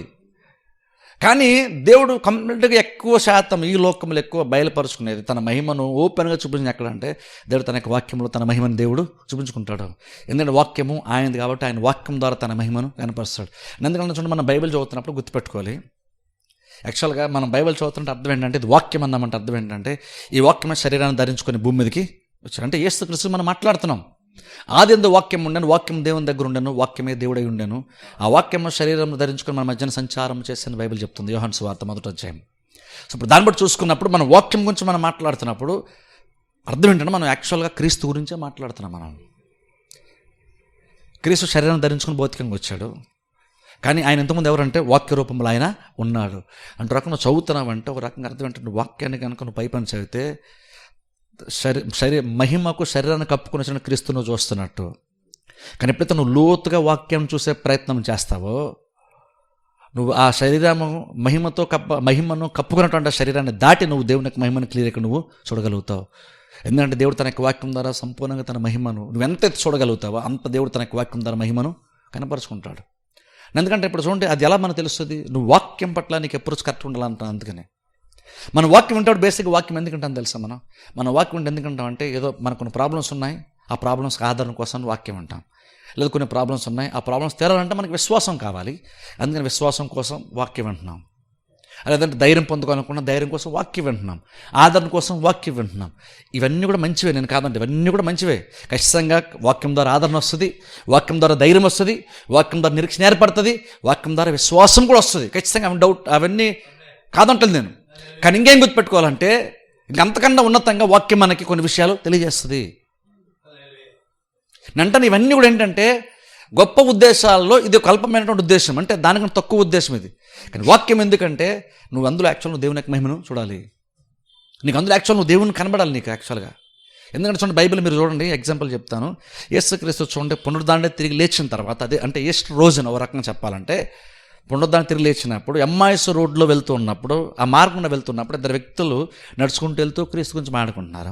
అప్పుడు క్రీస్తు కూడా వెళ్ళి పునరుద్ధానం తిరిగి లేచినట్టు క్రీస్తు వెళ్ళి వాళ్ళతో మాట్లాడుతూ ఉన్నారు. వాళ్ళతో మాట్లాడుతుంటే బైబిల్ చెప్తున్న మాట అంటే వాళ్ళ కన్నులు ఇంకా తెరవబడలేదు, అందుకని క్రీస్తుని వాళ్ళు గుర్తుపట్టలేదు. వాళ్ళు గుర్తుపట్టక ఏంటంటే వాళ్ళు ఎవరో మనలాంటి మనిషి అనుకొని క్రీస్తు అలా మాట్లాడుతూ ఉన్నారు. బేసిక్గా వాళ్ళ టాపిక్ ఆ టైం ఏంటంటే క్రీస్తు తిరిగి లేచాడట అని డిస్కషన్ జరుగుతుంది. క్రీస్తు వచ్చేంతకు మీరు దేని గురించి మాట్లాడతారంటే మీకు తెలియదు. వాళ్ళు ఏమంటారంటే ఎవరో వ్యక్తి అనుకొని నీకు తెలీదా, పట్టణం అంతా యేసుక్రీస్తు గురించి మాట్లాడుకుని ఆయన తిరిగి లేచాడంట, కొంతమంది చూశారంట, సమాధి ఖాళీగా ఉందంట, ఆయన తిరిగి లేచాడంట, పట్టణం అంతా దీని గురించి డిస్కషన్ జరుగుతుంది, నీకు ఆ మాత్రం కూడా తెలీదా? ఇప్పుడు ఇంత టాక్ ఆఫ్ ద టౌన్ ఇదే ఇప్పుడు ప్రజెంట్, నీకు తెలీదా అని అలా మాట్లాడుకుంటున్నారు. అలా మాట్లాడినప్పుడు క్రీస్తు యాక్చువల్గా కొన్ని విషయాలు వాళ్ళకి యాక్చువల్గా వాళ్ళు కూడా కొన్ని విషయాలు మాట్లాడతారు. క్రీస్తు అక్కడ వాళ్ళు కొన్ని విషయాలు వాళ్ళు వినిన తర్వాత అప్పుడు క్రీస్తు కూడా మాట్లాడుతూ యాక్చువల్ చూడండి ఒక వచనం మనం చదువుకుందాం. మనం లూకాసు వార్తలకు వెళ్దాం ఒకసారి. లూకాసు వార్త 24వ అధ్యాయంలోకి వెళ్దాం. లూకాసు వార్త 24వ అధ్యాయం. లూకాసు వార్త 24వ అధ్యాయము. లూకాసు వార్త 24వ అధ్యాయము. అక్కడ చూడండి మనం చదవద్దు కానీ నేను జస్ట్ ఎక్స్ప్లెయిన్ చేస్తాను. అక్కడ 25వ వచనం కనుక మనం చదివితే అక్కడ యేసుక్రీస్తు అంటారు చూడండి, అవివేకులారా ప్రవక్తలు చెప్పిన మాటలన్నీ నమ్మని మందమతులారా అని చూడండి. అలా క్రీస్తు అలా మాట్లాడుతారు కొన్ని విషయాలు. క్రీస్తు అక్కడ ఎక్కడికి వెళ్ళారు చూడండి, వాళ్ళు ఇంకా నమ్మశక్యంగా వాళ్ళు లేక పునరుద్ధానం నమ్మలేకుండా వాళ్ళ మాటల్లో అవిశ్వాసం కనబడుతున్నప్పుడు క్రీస్తు వెంటనే మాట్లాడుతున్నారు, అవిశ్వాసులారా మందమతులారా అంటున్నారు. ఎందుకు మందమతం ఎందుకు అంటున్నారు? మీకు ఆల్రెడీ ప్రవక్తల గ్రంథాలు మీ దగ్గర ఉన్నాయి. ఆ ప్రవక్త ద్వారా క్రీస్తు వచ్చి ఆయన ఏమేమి చేస్తాడో, ఎలా చేస్తాడో, ఆయన ఎలా తిరిగి లేస్తాడు, ఇవన్నీ కూడా ఆల్రెడీ మీరెంతగానో గౌరవించేటువంటి మోషే ద్వారా కూడా దేవుడు చాలా విషయాలు ముందుగానే బయలుపరిచాడు. కానీ మీరు ఏమాత్రం కూడా గ్రహించలేదు, మీరు మందమతులు. అక్కడ చూడండి అవివేకులారా అంటున్నారు. చూడండి దేవుడు ఒకటి మనకు బయలుపరుస్తున్నాడు, దాన్ని మనం గ్రహించలేకపోతుంటే అవివేకులారా అంటున్నారు క్రీస్తు అని. అలా మాట్లాడుతున్న తర్వాత ఓ టైం వచ్చినప్పుడు క్రీస్తు వెళ్ళిపోదాం అనుకున్నప్పుడు వాళ్ళు అంటారు ఇంకా కొంత దూరం మాతో పాటు రావచ్చు కదా అన్నారు వాళ్ళు. అని క్రీస్తు ఇంకా కొంత దూరం వాళ్ళతో పాటు వెళ్ళారు. వెళ్ళిన తర్వాత అక్కడ ఏం జరిగింది తర్వాత ఒకళ్ళకి రొట్టెని తీసుకుని యేసుక్రీస్తు దాన్ని విరిచి వాళ్ళకి ఇచ్చారు. వాళ్ళు విరిచారు కానీ వాళ్ళ కన్నులు తెరబడి వెంటనే వాళ్ళు క్రీస్తుని చూశారు. ఇప్పుడు ఒకసారి ఆలోచించండి, అప్పటి వరకు వాళ్ళు క్రీస్తుని చూడలేదు, ఎవరో మనిషి అనుకున్నారు వాళ్ళు. కానీ ఎప్పుడైతే కొంత దూరం ప్రయాణం అయిన తర్వాత కొన్ని మాటలు క్రీస్తు మాట్లాడిన తర్వాత అక్కడ క్రీస్తు కూడా అక్కడ వాక్యం గురించి మాట్లాడేటప్పుడు కూడా ఈయన క్రీస్తు అని వాళ్ళకి అర్థం కాలేదు, ఎవరో వ్యక్తి బైబిల్ గురించి చెప్తున్నాడు అనుకున్నారు బహుశాలు. కానీ కొంత టైం గడిచిన తర్వాత అక్కడ క్రీస్తు రొట్టెని విరిచి వారికి ఇచ్చినప్పుడు వెంటనే బైబిల్ చెప్తున్నటువంటి మాట ఏంటంటే అంతటా వాళ్ళు కన్నులు తెరబడినాయి అంట. ఇప్పుడు చూడండి, ఇంతకుముందు వాళ్ళ కన్నులు మూయబడి ఉన్నాయి కాబట్టి వాళ్ళు క్రీస్తుని ఎవరో మనిషి అని వాళ్ళు అనుకున్నారు. ఇప్పుడు కన్నులు తెరబడి అన్నామంటే అర్థం ఏంటంటే యాక్చువల్గా ఇప్పుడు క్రీస్తుగా వాళ్ళు చూశారని అర్థం, అంతే కదా. ఇంతకుముందు కన్నులు మూయబడ్డాయి కాబట్టి ఎవరో అనుకున్నారు. ఇప్పుడు కన్నులు తెరబడినట్టు అర్థం అంటే ఇప్పుడు యాక్చువల్గా క్రీస్తు ఒరిజినల్గా ఆయన ఏమై ఉన్నాడో అలా చూశారు వాళ్ళు ఆయన్ని. ఎందుకంటే కన్నులు తెరబడినాయి కాబట్టి దేవుడు వాళ్ళకి బయలుపరుచుకున్నాడు, క్రీస్తు బయలుపరుచుకున్నాడు. వాళ్ళు ఏదో వెతికేయలేదు, క్రీస్తు బయలుపరుచుకున్నాడు. ఆ మూమెంట్లో వాళ్ళు దాన్ని చూశారు. దేవుని యొక్క సహాయం వలన వాళ్ళు అక్కడ క్రీస్తు తన మహిమతో ఉన్నప్పుడు పునరుద్ధాన శరీరంతో వాళ్ళు క్రీస్తుని అక్కడ వాళ్ళు చూశారు. వాళ్ళు చూసినప్పుడు యాక్చువల్ మనం ఏమనుకుంటామంటే వాళ్ళు క్రీస్తు తన మహిమతో లేదంటే పునరుద్ధాన శరీరంతో చూశారు కాబట్టి యేసుక్రీస్తు గురించి గొప్పగా మాట్లాడతారేమో అనుకుంటాం. కానీ వాళ్ళు ఏం మాట్లాడారు తెలుసా? చదువుతాను చూడండి, అక్కడ 32వ వచనం చదువుతాను చూడండి. వాళ్ళ కన్నులు 31వ వచనం కూడా చదువుతాను, కొంచెం మనకు అర్థమవుతుంది. చూడండి 31వ వచనం, లూకా సువార్త 24:31. వారి కన్నులు తెరబడి ఆయనను గుర్తుపట్టిరి, అంతటా ఆయన వారికి అదృశ్యుడయ్యాను. ఇప్పుడు చూడండి, వాళ్ళు వెంటనే చూశారు క్రీస్తుని, వెంటనే క్రీస్తు కూడా మాయమైపోయారు అక్కడ. అలా అయిపోయినప్పుడు వెంటనే యాక్షన్ నార్మల్గా ఏమనాలి? ఇప్పుడు ఎంతవరకు మనతో క్రీస్తు మాట్లాడింది, ఇప్పటివరకు మనం క్రీస్తుని చూసాము, ఎంత అద్భుతమైన ఎక్స్పీరియన్స్ ఇది. ఆయన పునరుద్ధానం తిరిగి లేచాడట, ఇప్పటివరకు ఎవరెవరో చూశారని చెప్తుంటే మనం విన్నాం, ఇప్పుడు మనమే కళ్ళారా ఆయన మనం చూసాము అనుకొని ఫిజికల్గా భౌతికంగా వాళ్ళ కళ్ళ ముందు తన్ను తాను బయలుపరచుకున్న క్రీస్తు గురించి వాళ్ళు మాట్లాడాలి. కానీ అలా వాళ్ళకి ఎక్స్పీరియన్స్ ఉన్న తర్వాత కూడా క్రీస్తుని కళ్ళతో చూసిన తర్వాత కూడా వాళ్ళు ఏం మాట్లాడుతున్నారు తెలుసా? చదువుతాం చూడండి. ఇప్పుడు 32వ వచనం, గుర్తుపట్టిన తర్వాత అదృశ్యుడైపోయాడంట. ఆ తర్వాత 32వ వచనం, అప్పుడు వారు ఆయన త్రోవలో మనతో మాట్లాడుచు లేఖనములను మనకు బోధపరచున్నప్పుడు మన హృదయము మనలో మండుచుండలేదా అని ఒకరితో ఒకడు చెప్పుకునేది. ఇప్పుడు ఇక్కడ ఆశ్చర్యం కలిగే విషయం ఏంటి తెలుసా నాకు? వాళ్ళు ఆల్రెడీ ఇంతమంది క్రీస్తు మాట్లాడుతూ వచ్చారు. ఆయన ఎవరో మనిషి అనుకున్నప్పుడు క్రీస్తు కొన్ని రెఫరెన్స్లు చెప్తూ మాట్లాడుతున్నారు, బాగానే ఉంది. కానీ ఇప్పుడు తర్వాత క్రీస్తు తను తాను బయలుపరుచుకున్నారు, వాళ్ళు చూశారు, ఆయన మాయమైపోయాడు, అదృశ్యుడైపోయాడు. ఇప్పుడు అదృశ్యుడైపోయినప్పుడు మనం ఏమనుకుంటాం అంటే ఆయన్ని కళ్ళతో చూశారు కదా, ఇది కదా గొప్ప ఎక్స్పీరియన్స్ అనుకుంటాం మనం. దీని గురించి కదా వీళ్ళు మాట్లాడతారు, వెంటనే అనుకుంటాం అరే ఆయన మనం చూసాం, ఆయన అదృశ్యుడైపోయాడు, అరే భలే కనపడలేదు, మనం కూడా చూసాం అనుకోండి. దీని గురించి మాట్లాడాలి, ఇప్పటికిప్పుడు జరిగినటువంటి గొప్ప కార్యం గురించి మాట్లాడాలి, భౌతికంగా ఏం జరిగింది దాని గురించి మాట్లాడాలి. కానీ వాళ్ళు దీని గురించి మాట్లాడాల్సి ఇప్పుడు జరిగినటువంటి కార్యం యేసుక్రీస్తుని కనులతో చూసినటువంటి దాన్ని పక్కన పెట్టేసి దానికంటే వెనక్కి వెళ్ళిపోయి ఇంతకుముందు క్రీస్తు వాక్యం ద్వారా వాళ్ళతో మాట్లాడేటప్పుడు వాళ్ళ హృదయాలు మండలేదా అని దాని గురించి మాట్లాడుతున్నారు వాళ్ళు. అంటే బేసిక్గా నిజంగా వాళ్ళకి ఎక్కువగా ఆత్మీయంగా ఒక రకంగా వాళ్ళ హృదయాల్లో జరిగినటువంటి కార్యం ఏంటి, బలంగా వాళ్ళ లైఫ్లో ఏది ఎఫెక్ట్ చూపించిందో తెలుసా? క్రీస్తు భౌతికంగా కలత వాళ్ళు చూసిన దానికంటే ఆయన ఇంతకు ముందు దాని గురించి వాళ్ళతో మాట్లాడుతున్నప్పుడు అయితే వారి హృదయాల బలంగా అది పనిచేసింది. ఏది గొప్ప ఎక్స్పీరియన్స్, ఏది వాళ్ళు ఎక్కువ ప్రభావితం చేసింది, ఈ కళ్ళతో చూసింది కాదు, వాక్యం ద్వారా క్రీస్తు వాళ్ళతో మాట్లాడుతున్నప్పుడు బైబిల్ వాళ్ళు అంటున్న మాట వాళ్ళ హృదయాలు మండిని అంట. ఈ ఎక్స్పీరియన్స్ ముందు అది తక్కువ అని మనం అనుకుంటాం. ఏది క్రీస్తుని కళ్ళతో మహిమ శరీరముతో కళ్ళతో చూశారు కదా, ఇదే కదా గొప్పదని మనం అనుకుంటాం. కానీ ఆ ఎక్స్పీరియన్స్ని అనుభవించినటువంటి వాళ్ళు చెప్తున్న మాట ఏంటో తెలుసా? వాళ్ళని అడగండి, ఏది నేను ఎక్కువగా బాధించింది, నువ్వు క్రీస్తునితో మాట్లాడుతూ వాక్యంతో మాట్లాడుతూ వస్తున్నప్పుడుదా, లేదంటే నువ్వు క్రీస్తుని మహిమతో శరీరంతో నువ్వు చూసిందా అని అడిగితే వాళ్ళు అంటున్నారు లేదు దీనికంటే అది ఎక్కువ మా మీద ఎఫెక్ట్ చూపించింది. ఎందుకు ఎఫెక్ట్ చూపించింది అంటే వాక్యం ద్వారా క్రీస్తు వాళ్ళతో మాట్లాడుతున్నప్పుడే అది ఇంకా ఎక్కువగా దేవుడి గురించి కార్యాల వరకు ఇంకా బలంగా వాళ్ళ హృదయంలో బలంగా ముద్ర వేయబడింది. వాళ్ళు దాని గురించి మాట్లాడుతున్నారు. ఇప్పుడు కొంచెం కిందకి వెళ్తే శిష్యులు కూడా అక్కడ ఒక గదిలో ఉంటారు, అక్కడ కూడా వెళ్ళి క్రీస్తు బయలుపరుచుకుని అక్కడ కూడా మళ్ళీ క్రీస్తు వాక్యం గురించి మాట్లాడతారు. నేను చూడండి అక్కడ యాక్చువల్లీ ఇక్కడ బయలుపరుచుకున్నప్పుడు క్రీస్తు వాళ్ళు డిస్కస్ పైన కొంచెం చదివితే వాళ్ళిద్దరూ నడుచుకుంటూ దారిలో వెళ్తున్నప్పుడు వాళ్ళు మాట్లాడుకున్నప్పుడు క్రీస్తు యాక్చువల్గా వాక్యం గురించి ఎందుకు మాట్లాడుతున్నారు? క్రీస్తు మామూలు అనొచ్చు కదా, మీరు కళ్ళు తెరిచి చూడండి నేను క్రీస్తు నేనే అనొచ్చు కదా. పునరుద్ధానం తెలియజేసిన క్రీస్తు వాళ్ళతో పాటు వెళ్తున్నప్పుడు వాళ్ళు నమ్మలే స్థితిలో ఉంటే మీరు ఇంకా నమ్మలేకపోతున్నారు, ఇంటికి చూడండి నేను క్రీస్తు అని చెప్పొచ్చు కదా, కేకలేయచ్చు కదా. కానీ ఆశ్చర్యం ఉంటే ఆయన చెప్పట్లేదు. ఆయన ఇగో నేను తిరిగి లేచాడు, ఇదిగో నన్ను చూడండి మీరు, నేను మహిమతో నన్ను చూడండి అని అనొచ్చు ఆయన. కానీ అలా మాడకుండా ఆయన లేఖనం గురించి మాట్లాడారు. ఆయన కూడా మహిమతో ఉన్నటువంటి క్రీస్తు ఇంకా లేఖనాల కోసం మాట్లాడారు. అంత వాల్యూ లేఖనాలకి క్రీస్తు ఇచ్చారు. ఒకసారి దాని నుంచి ఆలోచించండి. ఇప్పుడు నేను అంటాను క్రీస్తే వాక్యానికి అంత ఇంపార్టెన్స్ వచ్చి భౌతికంగా మహిమతో ఉంటున్నప్పుడు పక్కన ఇద్దరితో నడుచుకుంటూ వెళ్తున్నప్పుడు నన్ను చూడలేదంటే మీరు ఇంకా చూడండి ఇదిగో నేను అని చెప్పొచ్చు కదా ఆయన. కానీ ఎలా అనుకుంటే వాక్యంలోకి వెళ్ళి మీరు ఇంకా గ్రహించలేకపోతున్నారా, మీరు ఇంకా చూడలేకపోతున్నారు, మీకు ఇంకా అర్థం కావట్లేదా అంటున్నారు. క్రీస్తు మహిమ దేహంతో ఉన్నటువంటి క్రీస్తు మహిమతో ఉంటూ వాళ్ళతో పాటు నడుస్తూ ఉన్నా సరే ఇంకొను ఆయనే క్రీస్తు అనే విషయాన్ని బయలుపరచడానికి ఆయన తన మహిమతో ఉన్నటువంటి దాన్ని బయలుపరుచుకుని నా వైపు సరిగ్గా మీరు చూడండి, తెలుసుకోండి అనడం మానేసి లేఖనాల్లోకి వెళ్ళండి, తెలుసుకోండి అన్నారు. లేఖనాల్లోకి వెళ్ళండి, తెలుసుకోండి, లేఖనాల్లోకి వెళ్ళి తెలుసుకోండి, గ్రహించండి, అర్థం చేసుకోండి, చూడండి అంటున్నారు ఆయన. అంటే దాని అర్థం ఏంటి? నిజంగా ఎక్కడ ఎక్కువగా దేవుడు తను తాను బయలుపరుచుకుంటున్నాడు అంటే లేఖనాల ద్వారా ఎక్కువ దేవుడు బయలుపరుచుకుంటున్నాడు. ఇప్పుడు అంటాను, అంత మహిమతో ఉంటూ కూడా, క్రీస్తు పునరుద్ధరణ తెలియచిన తర్వాత మహిమతో ఉంటూ కూడా ఆయన ఇంకనూ వాక్యం దగ్గరికి వెళ్ళండి అని ఆయన పాయింట్అవుట్ చేసి చెప్పే అంత వాల్యూ క్రీస్తు వాక్యానికి ఇస్తే, అప్పుడు అంటాను మనం ఎంత ఇవ్వాలి వాక్యానికి ఇంపార్టెన్స్ ఒకసారి ఆలోచించండి. వాక్యానికి ఇంకా మనం ఎంత ఇంపార్టెన్స్ ఇవ్వాలి. కాకపోతే మనం ఎందుకు అంటే మనం అనుకుంటాం అంటే దేవుని యొక్క మహిమ ఎందులో చూస్తాము అనుకుంటున్నాం అంటే మనకు ఏదో సౌలు దమస్కు రోడ్లు వెళ్తున్నప్పుడు అలాంటి అనుభవాల్లో మనం క్రీస్తు మహిమను చూడొచ్చు అనుకుంటున్నాం, లేదా మోషే లాంటి సందర్భాల్లో అనుకుంటున్నాం, లేదా కానవిందులు నీళ్ళను ద్రాక్షరసం మార్చిన సందర్భాల్లో అనుకుంటున్నాం, లేదా పుట్టుతోనే గుడ్డివాడు ఉన్నాడు చూసారా అలాంటి సందర్భాల్లోనే చూడగలము అనుకుంటున్నాం. అలా అనుకుంటున్నాం కాబట్టి చర్చకు వచ్చి వాక్యాన్ని వింటూ ఉన్నప్పుడు ఎంతసేపు ఇది విశ్వాసాన్ని బలపరచుకోవడానికి అనుకుంటున్నాము, లేదా జస్ట్ నిరీక్షణ సంపాదించుకోవడానికి అనుకుంటున్నాం, లేదా ఆదరణ పొందుకోవడానికి అనుకుంటూ అక్కడితో ఆగిపోతున్నాం. అందుకనే మనం దేవుని యొక్క మహిమను చూడలేకపోతున్నాం. లేదంటే యాక్చువల్గా వాక్యం అంటే వాక్యం ద్వారా దేవుడు అంత బలంగా బయలుపడడానికి కష్టపడతాడంటే అక్కడ సింపుల్గా వేసుగా ఒకటి రెండు వచనాలు చెప్తే వాళ్ళ హృదయాలు మండిని అంటున్నారు. అరే క్రీస్తు యొక్క మహిమతో మనం మహిమ దేహంతో మనం ఆయన చూసాం, మన హృదయాలు మండుతూనే అనలేదు వాళ్ళు. అలా మండుతూనే అనలేదు. వాళ్ళు ఏమన్నారంటే ఆయన మనతో వాక్యం ద్వారా మాడితే మన హృదయాలు మండలేదా, ఆయన మాట్లాడుతుంటే మనకు హృదయాలు మండలేదు అనలేదు. వాక్యము ప్రవక్తల గురించి, వారి గ్రంథాల గురించి, వారి వాక్యాలను జ్ఞాపకం చేస్తే మన హృదయాలు మండలేదా? వాళ్ళ హృదయాలు మండించినటువంటి కార్యం ఏంటో తెలుసా? వాళ్ళ హృదయాల లోపల లోతుగా, వాళ్ళ హృదయాల ఆత్మలో బలంగా తాకుదల అంటువంటిది ఎక్కడ వచ్చిందంటే, ఎప్పుడు వచ్చిందంటే క్రీస్తును చూసినప్పుడు కంటే ఆ క్రీస్తు ఇంకనూ తన మహిమను కవర్ చేసుకుంటూ వాళ్ళ కన్నులు తెరబడక మునుపు కూడా వాక్యం ద్వారా మాట్లాడుతున్నప్పుడు వాళ్ళ హృదయాలు మండిని అంట. అంటే మండినటువంటి ఎక్స్పీరియన్స్ బేసిక్గా ఏమని చెప్పచ్చు, ఎలా అర్థం చేసుకోవాలి? మండిందంటే బేసిక్ మీనింగ్ ఏంటంటే ఆయన చూసినప్పుడు దానికంటే ఆయన మాట్లాడుతున్నప్పుడు అక్షర రకంగా దేని గురించి అయితే మోషే మాట్లాడుతున్నారో లేదా ప్రవక్తలు మాట్లాడుతున్నారో అది వాళ్ళ కళ్ళ ముందు అలా కనబడినట్టు అయిపోయింది.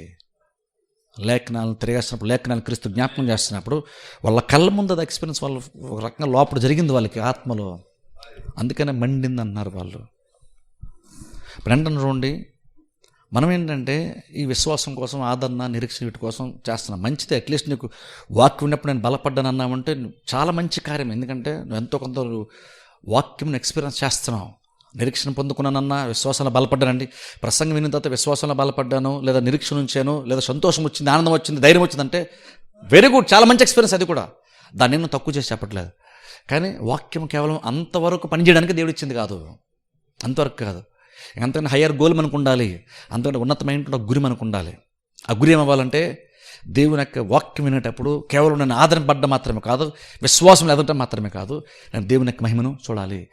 ఎప్పుడైతే ఆ హయ్యెస్ట్ గోల్ మనం పెట్టుకుంటామో, గురి ఉన్నతమైన గురి పెట్టుకుంటామో, ఆ గోల్ నీకు గురి ఉన్నతంగా ఉంది కాబట్టి అప్పుడు ఆటోమేటిక్గా చిన్న చిన్న విశ్వాసము, నిరీక్షణ, ధైర్యము, ఆదరణ, ఓదార్పు ఇవి కూడా అందులో వచ్చేస్తాయి ఆటోమేటిక్గా. నువ్వు చిన్న చిన్నవి పెట్టుకున్నప్పుడు పెద్దది మిస్ అవుతావు ఖచ్చితంగా. నువ్వు చిన్న చిన్న కార్యం మీద దృష్టి పెట్టినప్పుడు పెద్దవి మిస్ అవుతావు. కానీ పెద్దదాని మీద మైండ్ పెట్టినప్పుడు ఖచ్చితంగా నువ్వు చిన్నవి మిస్ అయ్యే ఛాన్సే ఉండదు, నువ్వు మిస్ అవ్వవు. ఎంతసేపు చిన్న చిన్న వరకు మాత్రం ఆలోచన చేస్తావు అనుకోండి. నేను ఏదో చర్చికి వెళ్ళేది, ఈరోజు నేను ఏదో నాకు కొంచెం మనసు బాధగా ఉంది, అందుకే చర్చికి వెళ్తే నేను వాక్యం ఉంటాను అన్న అంతవరకు ఆలోచిస్తే నువ్వు వాక్యం నీకు అంతవరకు ఎక్స్పీరియన్స్ ఉంటుంది. నువ్వు అంత గురించి ఆలోచించలేదు కాబట్టి. కానీ ఈ ప్రసంగాలన్నింటి వెనకాల దేవుని యొక్క మహిమ మనం చూడొచ్చు. వాక్యం వింటూ కొన్నిసార్లు ఎలా ఉంటుంది అంటే అది హృదయంలో మండుతున్నంతలా కూడా ఉంటుంది. అంతగా దేవుని మనం క్లియర్గా ఎక్స్పీరియన్స్ చేస్తాం, ఆయన మహిమను చూస్తాం, లేదా ఆయన ఎక్స్పీరియన్స్ చేయగలుగుతాం. ఆలోచన ఖచ్చితంగా ఉంటే కనుక దేవుడు దాన్ని కూడా ఖచ్చితంగా మనకి బయలుపరుస్తాడు.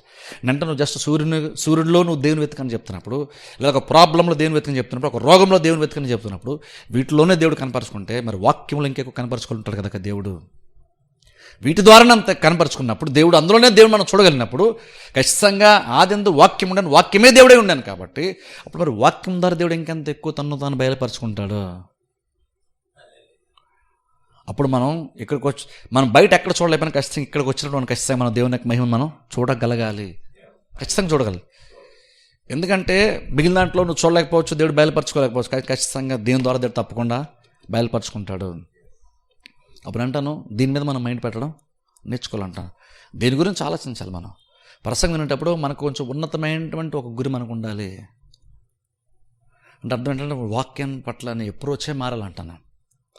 వాక్యం పట్ల మన ఎంత గౌరవం పెరగాలంటే లిట్టలని వాక్యం వింటే ఇందులో దేవుని కూడా నేను చూడగలిగేటువంటి స్థితిలో దేవుడు నన్ను నడిపిస్తాడు. అంత సామర్థ్యము, అంత అవకాశం ఒక వాక్యములో ఉంది అని అర్థం అవ్వాలి మనకి. అంతగా నేను అంటాను, బైబిల్ అంత గౌరవించడం మనం నేర్చుకోవాలంటాను. బైబిల్ని, వాక్యాన్ని అంతగా మనము ఉన్నతంగా ఎంచడం మనకి ఇంపార్టెంట్. అంటే మనం ఇప్పుడు ప్రసంగాలు వింటాం కానీ మనకి నిజంగా వాక్యం మీద పెద్ద గౌరవం చాలా సందర్భాల్లో అంటాను. మనకి క్రిస్టియన్స్ మనకు అంత వాక్యం మీద గౌరవం మనకు ఉండదు. కానీ అంటాను చూడండి, వాక్యం ఎంత నువ్వు ఘనపరుస్తావో అంతగా నువ్వు దేవునికి ఇష్టంగా నువ్వు చూస్తావు. ఎందుకంటే దేవుడు దాని ద్వారా బయలుపరుచుకుంటున్నాడు. దేవుడు ఎంఐఎస్ రోడ్లో అదే మనకు ఆశ్చర్యమైన విషయం. ఆయన ఉంటూ కూడా నన్ను చూడండి అనడం మానేసి లేఖనాలు చూడండి, లేఖనాలు జ్ఞాపకం చేసుకోండి, మీరు చదవలేదా, మీకు అర్థం కావట్లేదా అంటున్నారు. సరే, అంటే అది భౌతికంగా ఉన్నటువంటి క్రీస్తుని గుర్తుపట్టకపోయినా లేఖనాల ద్వారా ఖచ్చితంగా గుర్తుపట్టాలి కదా క్రీస్తుని అంటున్నారు యేసుక్రీస్తు. అంటే లేఖనాల ద్వారా నేను బయలుపరుచుకుంటాను కదా, మీ కళ్ళ ముందు నేను రాకపోవచ్చు, కానీ లేఖనాల ద్వారా నేను బయలుపరుచుకుంటాను కదా, మీరు అది చూస్తే మీకు అర్థమవుతుంది కదా నేను తిరిగి లేచినని అని క్రీస్తు అంటున్నారు.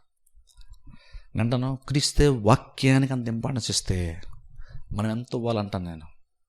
ఒకసారి ఆలోచించండి, క్రీస్తు వాక్యానికి అంత ఇంపార్టెన్స్ ఇస్తే మనం ఎంత ఇంపార్టెన్స్ వాక్యానికి ఇవ్వాలి. ఆయన అంత గౌరవిస్తున్నప్పుడు ఖచ్చితంగా మనం కూడా అంతకన్నా ఎక్కువ గౌరవమైన వాక్యాన్ని మనం ఇవ్వాలి. ఎందుకంటే ఆయన అంత గౌరవమైన వాక్యానికి ఇస్తున్నారు. అంటే అందుకనే వాక్యము చదివేటప్పుడైనా సరే ఆ దృక్పథంతో మనం చదివితే బైబిల్ అటువంటిది మనకు చాలా వాల్యుబుల్ అనిపిస్తుంది. వాక్యం చదివేటప్పుడు లేదు జస్ట్ బైబిల్ నువ్వు చూడడం కూడా నీకు చాలా వాల్యుబుల్ నీకు అనిపిస్తుంది. నీకు నీ బైబిల్ జస్ట్ ఒక బుక్ లాగా నీకు అనిపించదు, నీకు అలా అనిపించదు. ఇది కనుక ఖచ్చితంగా నువ్వు సరిగ్గా బైబిల్ని అర్థం చేసుకుంటే ఇది చాలా గొప్పదని నీకు అనిపిస్తుంది. ఎందుకంటే ఇందులో చాలా విషయాలు ఉన్నాయి. నేను ఇప్పుడు సంగతుల గురించి చెప్పట్లేదు, నీకు సంబంధించి నువ్వు ఇక్కడ విశ్వాసం పొందుకుంటా, మిగిలినవన్నీ చాలా ఉంటాయి. దేవుని మహిమను కూడా చూస్తావు, నువ్వు దేవున్నే చూస్తావు. దేవుడు వాక్యం ద్వారా బయలుపరచడానికి ఇష్టపడుతున్నాడు. అంటే అది చాలా గొప్ప ఎక్స్పీరియన్స్ తెలుసు. అది చాలా గొప్ప ఎక్స్పీరియన్స్ అంటాను. అందుకనే నేర్చుకుందాం అంటున్నాను. బయట మనం వేరు పనులు చేస్తున్నప్పుడు చేతిలో బైబిల్ ఉండదు కాబట్టి నువ్వు అలా చూడొద్దు. అప్పుడు నువ్వు జనరల్ పరిస్థితుల్లో కార్యముల్లో దేవుని చూడడం నేర్చుకో. కార్యములో దేవుని చూడడం నేర్చుకోవాలి. సృష్టిలో దేవుని చూడడం నేర్చుకోవాలి. ఒక మంచి కార్యము నీకు ఎండ వల్ల ఒక మేలు జరిగిందనుకో, లేదా వర్షం వల్ల నీకు మేలు జరిగితే, లేక మంచి వాతావరణ పరిస్థితి వల్ల నీకు మేలు జరిగితే దాని వెనకాల దేవుని చూడడం నేర్చుకోండి. ఇంత మంచి వెదర్ కండిషన్ దేవుడు మనకి ఇచ్చాడు, ఆ దేవుడు ఇస్తే మనకు అది వచ్చింది. అలా దేవుని చూడడం అలా నేర్చుకోవాలి. అది అక్కడితో ఆగిపోకుండా అదంతా బయట అంతా అలా తిరిగి ప్రతి దాంట్లో నువ్వు ఎక్కడికి వెళ్ళి ఏం చేసినా ప్రతి దాంట్లో దేవుని మహిమను వెతుకుతూ చర్చకొచ్చినప్పుడు కూడా ఖచ్చితంగా బైబిల్ చేసినప్పుడు మరింతగా నువ్వు వెతకడం నేర్చుకోవాలి. ఎందుకంటే అక్కడే అంత దేవుడు బయలుపరచుకుంటే తీరా మన దగ్గరికి వచ్చిన ఇక్కడ వాక్యం దగ్గరికి వచ్చిన దేవుడు ఇంకంత బయలుపరచుకుంటాడు. అది అర్థం చేసుకుని బైబిల్ మనం ఓపెన్ చేసినప్పుడు ప్రసంగం కోసం మనం రెడీ అయినప్పుడే అలర్ట్ అయిపోయి దేవుని మహిమను కూడా చూసే అవకాశం ఖచ్చితంగా మనకు ఉందని అర్థం చేసుకొని వెతికితే ఏదో టైరా ఖచ్చితంగా దేవుడు తన మహిమను కనపరుచుకుంటాడు. ఇక్కడ నువ్వు వినేస్తే నువ్వు చూసేస్తాను చెప్పట్లేదు, నువ్వు వింటా ఉండి నువ్వు ఆశపడితే ఖచ్చితంగా దేవుడు బయలుపరుచుకుంటాడు. దేవుని యొక్క సహాయంతో మనం దేవుని యొక్క మహిమను ఖచ్చితంగా మనం చూస్తాం. ఒక్కసారి కనుక ఖచ్చితంగా అలాంటి ఎక్స్పీరియన్స్ కనుక బైబిల్ ద్వారా మనకు వస్తే ఇక బైబిల్ పట్ల ఎన్నైనా గౌరవం పెరిగిపోతే తెలుసా మనకి. వాక్య పరిచర్య పట్ల ఎన్నైనా గౌరవం మనకు పెరుగుతుంది. ఈవెన్ బైబిల్ జస్ట్ ఒక బుక్గా నువ్వు తీసుకున్నా సరే, అంటే దేవుని యొక్క గ్రంథంగా తీసుకున్నా సరే, ఈ పుస్తకం మీద కూడా నీకు వాల్యూ పెరుగుతుంది. ఇది నువ్వు క్యారీ చేసినప్పుడు కూడా దీని మీద చాలా వాల్యూ ఉంటుంది. ఒక్కసారి నువ్వు ఎక్స్పీరియన్స్ చేస్తే నీకు ఆటోమేటిక్గా నీ లైఫ్ ఎంతగా మారుతుంది, ఎంతగా ప్రభావితం చేయబడుతుంది అంటే నీకు బైబిల్ మీద గౌరవం పెరిగిపోద్ది, ప్రసంగాల మీద నీకు గౌరవం పెరుగుతుంది, వాక్యం మీద నీకు ఆశ ఎక్కువ పెరుగుతుంది. దీనికైనా ఎక్స్పీరియన్స్ చేయగలిగితే కొన్నిసార్లు ఎందుకని మనకి వాక్యం బోర్ అంటే మనం దీన్ని సరిగ్గా ఎప్పుడూ చదవట్లేదు. నన్ను ఇక్కడ నుండి చూడడం నేర్చుకుందాం. క్రీస్తు సూర్యుని చూసు అక్కడ దాని వెనకాల దేవుడు ఉన్నాడని చెప్తున్నప్పుడు అంటే బైబిల్లో ఖచ్చితంగా దేవుడు ఉన్నాడు కదా, అప్పుడు మనకు దేవుడు ఖచ్చితంగా సూర్యుడు వెనకాల దేవుడిని చూడగలుగుతున్నప్పుడు ఇక్కడ కూడా ఖచ్చితంగా మనం ఇంకెక్కువగా మనం చూడాలి కదా. అంటే ప్రసంగం వరకే పెట్టుకొని చర్చగా వచ్చి ప్రసంగం వినేసి వెళ్ళిపోద్దు. ఆ ప్రసంగం ద్వారా ఏ అంశం విన్నా సరే అల్టిమేట్గా నేను దేవుని యొక్క మహిమను చూడాలనేటువంటిది ఒక గురిగా పెట్టుకొని అవునతను గురి పెట్టుకొని చర్చకు వచ్చి వాక్యం వింటూ ఆ మెయిన్ గురి మిస్ అవ్వకుండా ఎక్కడో మైండ్లో ఒక మూలన ఆ ఉద్దేశం పెట్టుకొని వాక్యం వింటూ ఉంటే నేను గ్యారంటీ చెప్తున్నాను, నువ్వు కనుక నువ్వు అలవాటు చేసుకొని సిస్టమేటిక్గా నువ్వు నిజాయితీ కనుక నువ్వు ప్రయత్నం చేస్తే ఏదో ఒక మూమెంట్లో వీలంత అతి త్వరలోనే నీ ప్రయత్నాలు చేస్తున్నప్పుడు ఖచ్చితంగా దేవుడు తన మహిమను కనపరచుకుంటాడు. ఎందుకంటే దేవుడు కనపరచుకోవడానికి ఇష్టపడేటువంటి వాడు. కనపరచుకుంటా నీ నేత్రాలు కూడా దేవుడు తెరుస్తాడు, వెలిగింపజేస్తాడు. నీకు ఎక్స్పీరియన్స్ ఖచ్చితంగా వాక్యం ద్వారా దేవుడు ఇస్తాడు. అది ఒకసారి పొందుకుంటే నువ్వు ఖచ్చితంగా నువ్వు దేవుని విడిచిపెట్టవు, నువ్వు వాక్యం విడిచిపెట్టవు. హృదయం మండుతుంది, ఒక మంచి ఎక్స్పీరియన్స్ దేవుడు నీకు ఇస్తాడు. ప్రార్థన చేసి అందరూ తల వంచి కళ్ళు మూసుకోండి. నేనే చిన్న ప్రార్థన చేస్తాను, అందరూ తల వంచి కళ్ళు మూసుకోండి.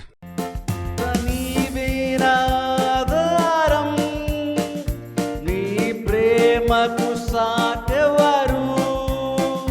దేవా నీవే నా ఆధారం, నీ ప్రేమకు సాటెవరు?